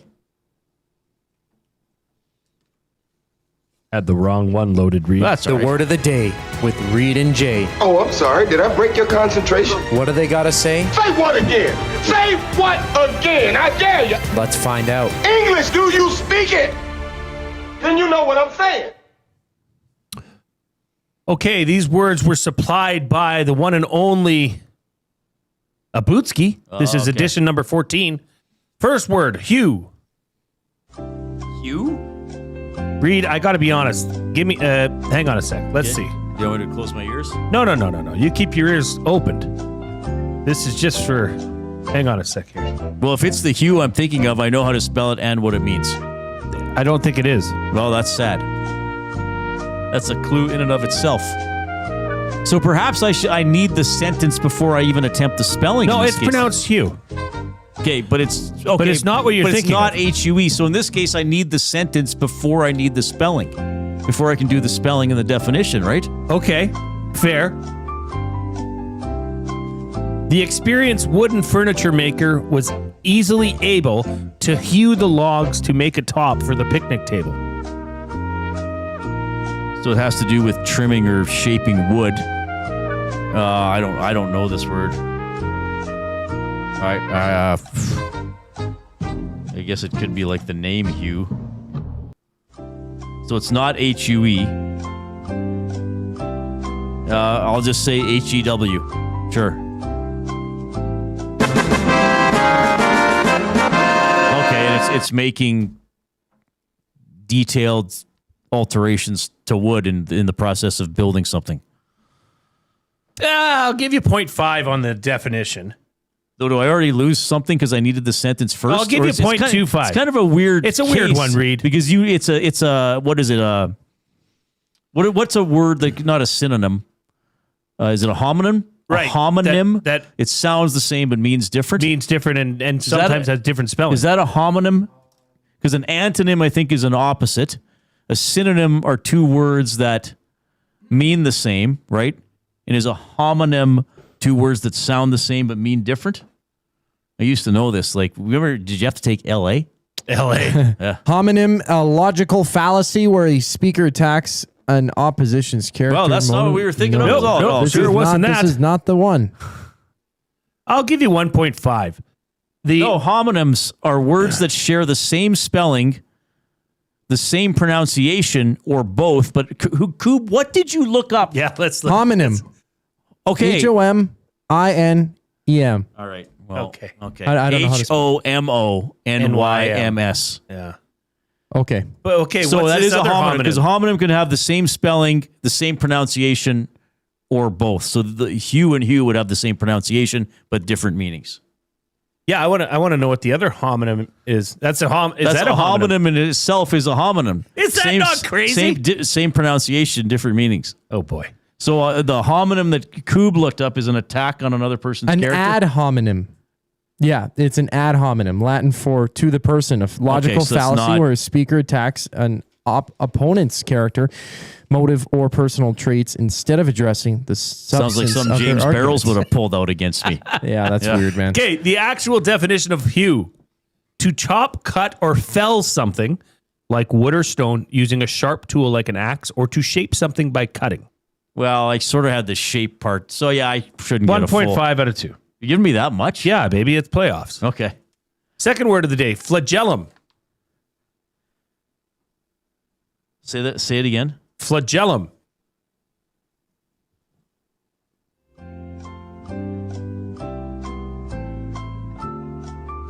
Flagellum. Flagellum. Oh, this is a good because I kind of know it, but I'm not sure. Okay, I'm going to take a stab at it. PHLYGELEM. Is there a Y in it? No, I messed it up. FLAGELLUM. Oh, it starts with an F?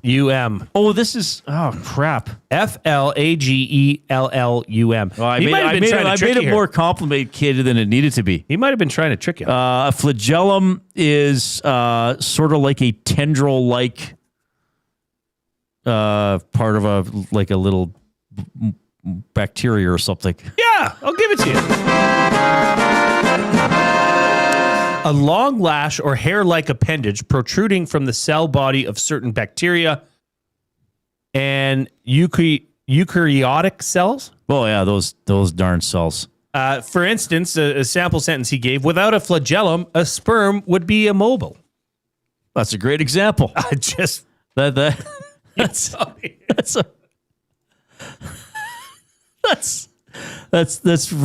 a really good example. Yeah, it is. It is 1 out of 2. So 2.5 out of 4. Reid. Like this is a sperm without a flagellum. Just can't get going. Oh my goodness! I knew that was coming. All right, it's coming up on 6 o'clock. We're not going anywhere. One more half hour to the show. It's going to be presented by Lamley's, and more on the Oilers Ducks coming up tonight. Here's the Coop after the 6 o'clock break. Goodwill is one shopper finding something I never knew I needed. A jacket, a deal, one donor, letting go of something so someone else can move forward. One program participant. Learning. Trying. Building skills. Building confidence. Building a future. One purchase. One donation. One job. One choice. Goodwill is the power of one. The power of one. The power of one. The power of one. Goodwill Industries of Alberta. It all starts with one. The Oil Stream. What can you say about Matt Savoy? The kid's a player. The willingness to learn last year in Bakersfield and the patience, and it wasn't going to be an overnight thing where he was just going to come into the National Hockey League and become a top 6 player and have a big impact, learn how to play with McDavid. That took some gradual steps. Skilled guy that has found The a Oil home. Stream, presented by Boston Pizza. Monday, Wednesday, and Friday afternoons at noon. Only on Edmonton Sports Talk. Your clear choice for Edmonton sports.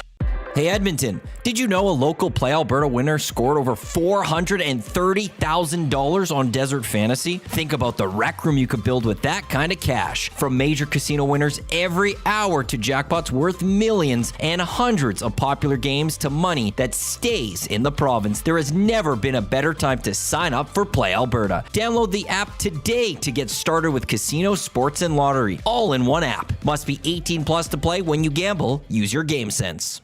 The Canadian Brewhouse is not a quiet place to watch the game. We're a goal horn blaring, tankard raising, stranger hugging, lose your voice kind of a place. No inside voices, no empty seats, no bad angles. Just playoff hockey, the way it's supposed to feel. With your friends, the ones you brought and the ones you just met. If you want quiet, stay home. If you want to feel it, book your spot now in the loudest room in the city. This is our house, the Canadian Brewhouse. Looking for quality building materials and friendly advice? Visit us at Windsor Plywood Leduc, family owned and locally run since 1993. From interior materials for doors, flooring, baseboards, and all the finishing touches to all you need for your outdoor projects like cedar lumber for decks and fences, plus all the plywood you'd need. Our full-time on-staff carpenter can help with anything odd-sized or custom, and from domestic hardwoods to exotic selections, we've got you covered. And if we don't have it, we'll track it down for you. Windsor Plywood Leduc. We're the experts you need to know.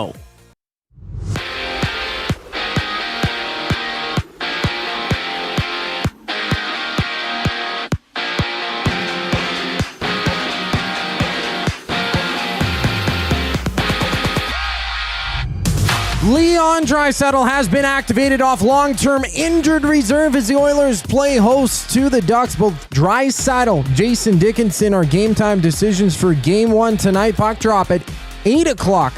Connor Ingram in between the pipes for Edmonton. Lucas Dostal for Anaheim. Catch Tom Gazzola, Ben Thompson on the GCL Diesel Oil Stream pregame show. Gazzola on location at the Canadian Ice House. He sets up the game with coverage starting at 6:30 right here on EST.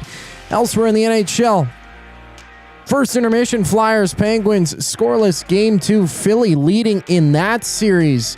And the Senators are trying to tie it up at 1-1 against Carolina. Game 2 action. Ottawa trailing 1-0 to the Hurricanes. 7 minutes left in the first period. Logan Stankoven on the board, scoring on the power play. To the NBA, Raptors in action against the Cavaliers, down by 10 with 2 to go in the second.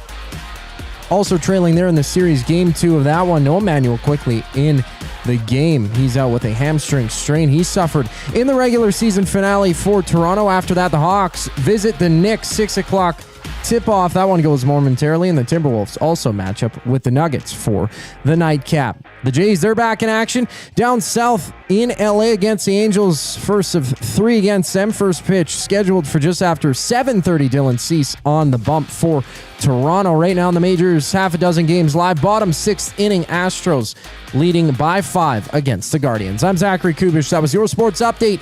4th hour of the Reid Wilkins Show starts right now.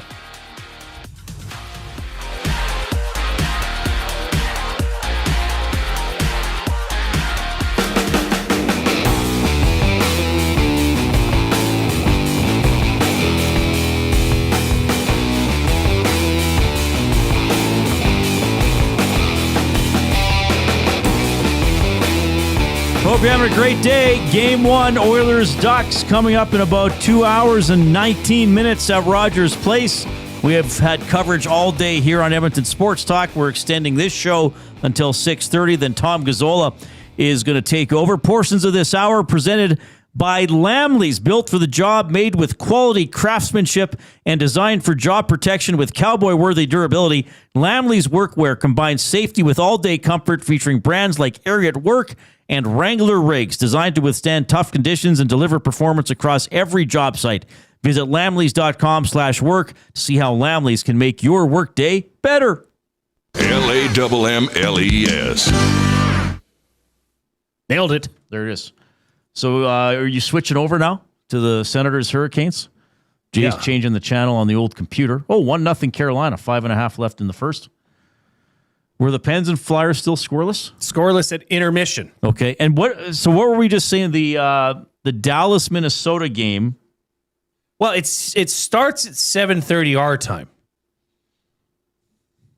But we just saw that it said puck drop in an hour 48. So that one's even that's later like of a start. It'd be like 8:38 in Dallas.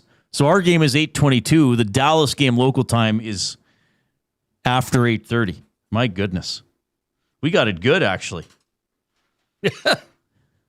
Oh, no, wait a minute. Yeah, 7:30 our time. So, 8:30 in Dallas. But it says it's like going to be more like 7:45. Yeah, probably. 8:40, you know what I mean? Yeah. Well, hey, it's TV, right? You got to get stuff on the old tube, so to speak. 780-218-9999 is how you can text us. That is the River Cree Resort and Casino inbox. You can post in the nasty chat on YouTube. You can email Reid at edmontonsportstalk.com, Jay at edmontonsportstalk.com. What do we got for thumbs? 196. We got to find 4 thumbs here on YouTube to have a 200 thumb show. Coob, did you thumb up on all 5 of your accounts? Well, just do it on one Coop. I've not. Coop feels dirty if he does it on multiple accounts. That's the name of the game, baby. Did it. Thank you. You got it. Yeah, you're a good guy, Coop. Yeah, you're a nice man. Hey, we talked about this earlier, but do you have a... I don't know. I just feel... Is there not as much angst heading into this series as there has been in last year's prior years? I don't know. I think it's a combination. Now, are also expectations lower? Have a lot of people already thought, well, the Oilers just aren't as good? No, even if they make the West Final, they're done. Do you honestly think that? I think a little bit, yeah, that people just think this year's version of the Oilers isn't good enough to win the Stanley Cup. Right now? With the moves that have been made and the additions to this team? I still think that plenty of people would think they're still inferior to Colorado, Dallas, and Minnesota, and they probably are. Playoffs are a different animal. No, they are. And a month from now, if they do make the Western Conference Final, who knows how the teams are playing or how they look. But what was the rhetoric last year at this time? Game 1, it's the Kings. Finally going to lose to LA. Yeah, they're going to finally Skinner's no be good beat. when he did struggle, obviously. But I thought they would beat LA last year. Sure. You said I thought sweep. they beat them 4 straight. No, I said 4 straight. No, I did say sweep. They did beat them 4 straight eventually. I don't know. I mean, it's still exciting. Is it old hat to be in the playoffs now, though? That's maybe part of it, Reid. Whoa. I don't know. A lot of people are excited. The I'm shirts we had were going out the window Reid, today, flying out the door. Excitement and nervous anticipation are different.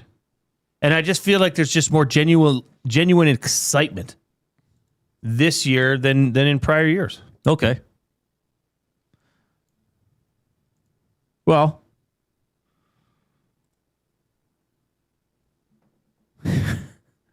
casino dealer Jay says 5-forward power play death punch from the Kings. So, go off.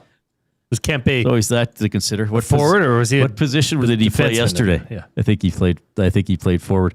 Matthias Ekholm ready for another run? I think so. You look at the regular season, and it's a big grind. It's long, right? And especially when you have 2 deep runs in recent history, it's hard to get up for every game. I'm not gonna lie, but this time of year, everybody, you got to do everything. You got to get yourself geared up and get going here, and it's an exciting time. I know we have the group. Obviously, we've showed it in the past where this time of year brings out the best in all of our guys in our room. So we're excited to get it going. All right, so everybody fired up for Gemco. Gemco Fireplaces, proudly serving Edmonton and area for 45 years.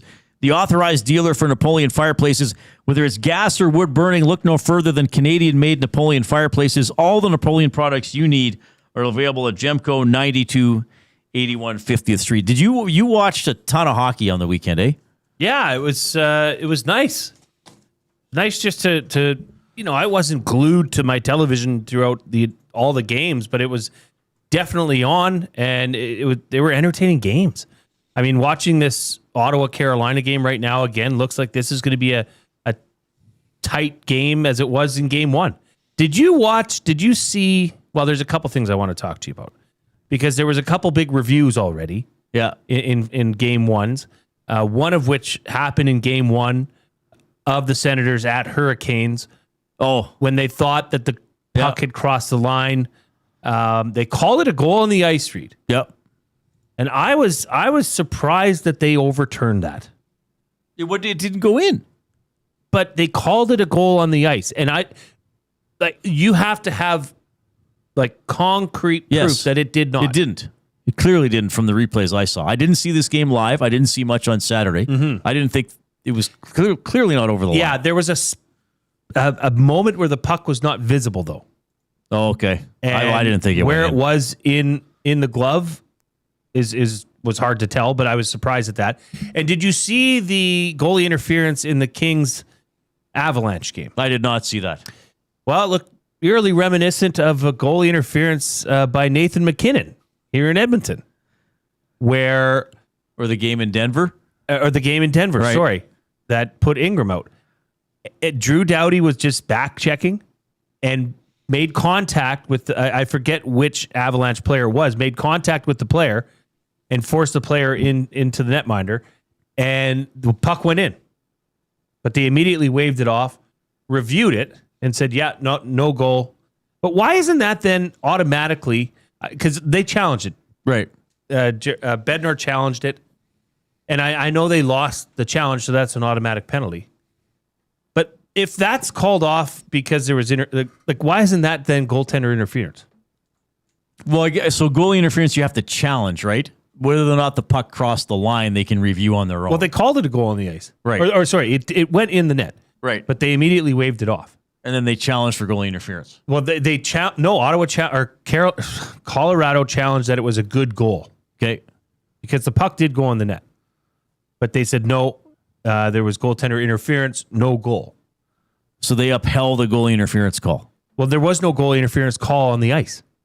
The reason that LA went on the power play is because it was a failed challenge, right? But it was it's I didn't see this. I Okay, guess, who scored the goal? Colorado, and it was called a goal. It was immediately waved. Immediately waved off. And who challenged?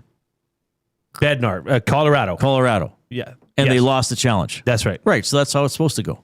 Right. Yeah. But it's I goalie didn't see that interference. play. Okay. I guess it's semantics on my end. Like they went on. LA went on the power play because of his failed challenge. The delay of game on Colorado. Yeah. But it's that was goalie interference. That's why it's no goal. Right. But then Colorado challenged to try to make it a goal. Mm-hmm. They wanted the goalie interference call overturned. That's right. And they were wrong, so they were shorthanded. Yeah. Okay.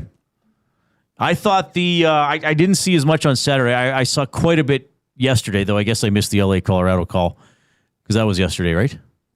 Yeah, that was the first game yesterday. Weird start time. Montreal, Tampa Bay. Again, there's something about the Canadians. Like halfway through the game, only 5 shots on net. I didn't think they were playing bad, but clearly it was a little concerning because I'm thinking, okay, they're playing pretty good, but they're not getting the puck to the net. And then they obviously made the power plays count. I thought terrible discipline by Tampa Bay. Yes. I mean, Geeky with a cross check to a guy's face right in front of the ref, and then he sees the ref arm goes up and kind of gives him like, well, what do you think's going to happen? Mm-hmm. And then even the play that led to the overtime game-winning goal late in the third was that Gensel is swinging at the puck above his head. All right, now I've not been in that situation. I'm sure it's exciting to be near the other team's net and think you're going to knock the puck down and score or get it to somebody, but that's pressure situations, right? You got to handle it. So if Gensel would have contacted the puck and it goes in, no goal. If Gensel would have contacted the puck and it goes to a teammate, whistle down. If he would have contacted the puck and he gets it himself, whistle down. He had nothing to gain by swinging at the puck as high as it was, right. But he had everything to lose by maybe hitting a guy in the face. Yep. So I think just some key situations, the Canadians were better. And clearly they came through on the power play. So that's kind of, it's hard to score a hat trick on a power play, but you would have thought in the history of the Montreal Canadiens, Maurice Richard, Guy Lafleur, at some point somebody would have had a hat trick on the power play. True. Nobody else did. So a really good win for Montreal. And I didn't think Tampa Bay handled some things very well. Again, with Vasilevsky, he didn't play a bad game, but a couple of plays where you thought, oh man, he just needed to be a little bit better. The Anderson goal, the first one, and then even the overtime goal. Are there any series that happened so far, opening games that you just looked at and said, "Ooh, I didn't see that coming"? And the or 6-1 game, sure, or a series that you think, okay, that's it. That it's over. It's no, I thought they were all good. Like I thought Utah did really well against Vegas. I mean, I know they couldn't hold the lead, but I thought they did their best to stand up to Vegas physically. Like Vegas, it's a bully of a team. They've always played that way. They've always got players with that attitude. Now they have a fiery coach. Yeah. They still haven't lost in regulation time under Tortorella. They finished the regular season 7-0-1. They had the comeback win last night. Jersey got fined $5,000 for headbutting Rasmus Andersson. Now, do I think that's a dirty play? Yes. Do I think that's a hell of a play to do it without your helmet? Right. Absolutely. Are a lot of people who listen to the show right now wish that they could headbutt Rasmus Andersson? Probably. And it was just funny, the reaction, because Anderson starts going headbutt, and you can see Jersey turn around like, no, I didn't. No, I didn't. That was a headbutt as much as a headbutt's a headbutt. That was a headbutt. But, you saw the shenanigans at the end of the game. Kolasar is always involved. He's a great pest, pretty good hockey player in that role. I continue to just think Rasmus Andersson is one of probably the biggest phony in the NHL. He did his part to set off that scrum by hitting an unsuspecting guy from behind. And then the scrum kind of is going on around him. And then once he's grabbed by a linesman and it's dying down, then he's threatening everybody. He is such classic. He is such a phony. But he gets under your skin, and that's probably why I know it was early in the game. That's why Jersey headbutted him. And what about Nick Dowd, who got hit inadvertently with the high stick, and he was angry after the game. Eh? Yes. He wants blood. Yeah, should be a good series. I still think Utah's in that series. I like the way Utah played. Well, you had Utah winning that series, and they look like they can. They look like they can. I got to say, though, I think it's over for Boston. I just think the way that they collapsed, Buffalo then had their way with them. If Buffalo can play 70% of the way they finished that game, I don't think Boston can handle them. I simply don't. That was incredibly exciting. So I got to say, I was at my mom and dad's, and I left after the Canadiens game. I got home. I put the TV on. It's 2-0 Boston. I had to go upstairs, put some things away. I was upstairs for a little bit. I come down. I hear all this cheering. It's 2-2. Yeah. And then I saw the 3-2 goal, and the Lindholm stick break. Yeah. On the third goal. It was almost like destiny for Buffalo to pull it out. Yeah, and to see that crowd go from booing their home team Sabres to losing their minds, I mean, that was quite the atmosphere. All right, we better get Koob for one more update, then we're going to wrap it up. Tom's taking over at 6:30. Edmonton Sports Talk, presented by Play Alberta.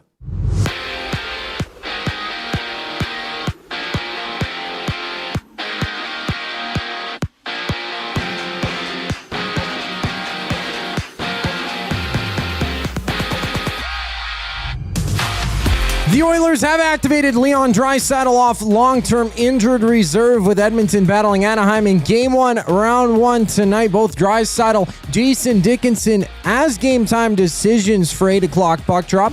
Connor Ingram starts for Edmonton. Lukas Dostal for Anaheim. Catch Tom Gazzola, Ben Thompson on the GCL Diesel Oil Stream pregame show. Gazzola on location at the Canadian Ice House as he sets up the game. Coverage starting in about 12 minutes right here on EST. 3 other games on tap. All game 2s in the NHL. Hurricanes up 1-0 on the Senators after 20 minutes. And the Flyers and Penguins, they have goose eggs on the board. Philly on the power play for about a minute left. 13:30 remaining in that middle frame. Flyers with the lead in this series. And a pair of games live over in the NBA. Raptors in action against the Cavaliers at halftime. Cleveland with a 54-48 lead. Also up in the series, elsewhere in New York, the Hawks down 15-9 to the Knicks, also trailing there in this series. To the Diamond Jays, Angels meet down south. First game of a 3-game series. First pitch scheduled just after 7:30. Dylan Cease to the mound for Toronto. Reid Detmers for LA. Around the majors, 6 games live, bottom 7th. Astros 8-2 over the Guardians. Marlins 3-2 against the Cardinals, bottom 6th inning.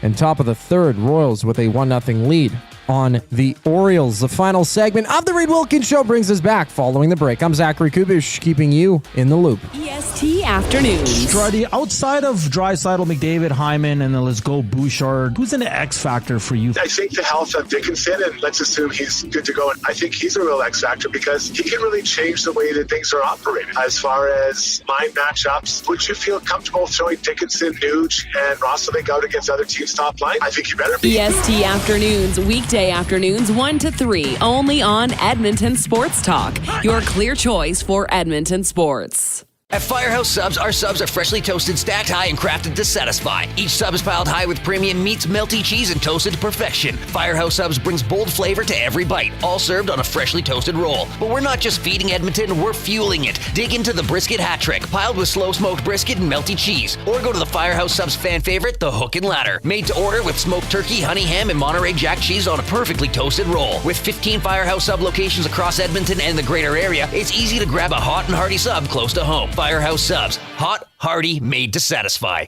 Your home for great performances is the River Cree Resort and Casino. God, I wish I could meet somebody like you online. She's got me in the friend zone. Don't miss Morgan Jay's musical comedy May 23rd. 9 p.m. show is sold out. Second 6 p.m. show added. Tickets at rivercreeresort.com. River Cree Resort and Casino. Excitement? Bet on it. Hi there. If you're like me, you like to picture yourself in luxury, even though there's absolutely no way you could afford it. And if you can, well, even better. Thankfully, I picture myself in something that is luxury, but still absolutely affordable, like the all-new Mazda CX-90 from Park Mazda. With the new luxury features like facial recognition settings and quilted detail Napa leather seating, I can pretend to be comfortable with all of my proper settings activated without even touching the button, thanks to Mitch Lewicki and the great staff at Park Mazda. I like to picture Mitch Lewicki as a ninja fighting off evil samurai. Park Mazda, your dealer for life in Sherwood Park off Y Road, parkmazda.ca. Your brand deserves more than just a whisper, it deserves a buzz. At the Hive Product Marketing, they specialize in promotional products that bring the buzz. From eye-catching giveaways to unforgettable keepsakes, they got the perfect products to make your brand stand out and get noticed. Visit the Hive Product Marketing and let them create the buzz your business deserves. The Hive Product Marketing, the official merch partner of Edmonton Sports Talk. Visit them online at thehiveproductmarketing.com. Looking for a winning strategy for your retirement? Contact me, Joaquin Gage at K4 Financial, where expertise meets dedication. I will always look for a careful approach to your retirement, ensuring your financial future is secure. From tailored strategies to clear, actionable advice, I'm here to guide you every step of the way. Don't leave your future to chance. Get in touch with me, Joaquin Gage, today at k4financial.ca or email joaquin.gage@k4financial.ca to start planning for a brighter future and a more secure retirement.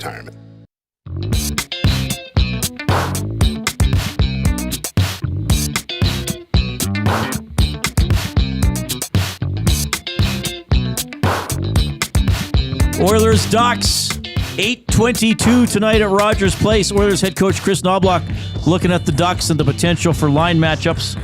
I think with their team, their lines are very balanced. They've got very dynamic players that can score goals. They're leading goal scorers on their third line. It's there's a lot of dangerous players, and they also feel very comfortable with their third and fourth lines playing against other teams' top lines. So I'm not anticipating either coach really focus too heavily on the matchups and just letting the players go out and play. And that being said, I have confidence in our third and fourth lines playing against their top lines and best players, just because of, one, they're good players, but also they're playing really good hockey right now. Yeah, Cutter Gauthier, 41 goals listed on a line, or expected on a line with McTavish and Paling. That is Anaheim's third line, if you go by the depth charts going into this game. Ingram versus DeStahl is the goaltending matchup. So I just want to give the special teams again. Edmonton's power play in the regular season first. Edmonton's PK 20th. Anaheim's power play 23rd. Anaheim's PK 27th. Now, it's a new season, but those are trends that certainly favor the Oilers. Now, you might say, well, Reid, neither team's PK is very good. After the trade deadline, when they got Murphy and Dickinson, the Oilers' PK was 10th in the NHL. So those guys did help. I think they helped in other ways too, but they did help with the penalty kill. Absolutely. They've helped 5-on-5. They've helped with the PK, and the numbers back it up. So I would say the Oilers have. Would you say the Oilers have a distinct special teams advantage? I would say they have the advantage. Yes. Okay, for sure. For sure. I think so. 208 thumbs on YouTube. How about that? We did it. How about that? We did it. 200 thumb show. We're going to keep Edmonton Sports Talk rolling. At the bottom of the hour, Tom Gazzola takes over with the GCL Diesel Oil Stream pregame show. He goes until 8 o'clock. Belsey's going to be on. Benny's standing by to jump into the technical desk. And then the postgame show after the game. I'll be on that for Reid's Read, presented by Ewell. On behalf of Zach Kubish and Jason Milne, I'm Reid Wilkins. Enjoy Game 1, Oilers Ducks.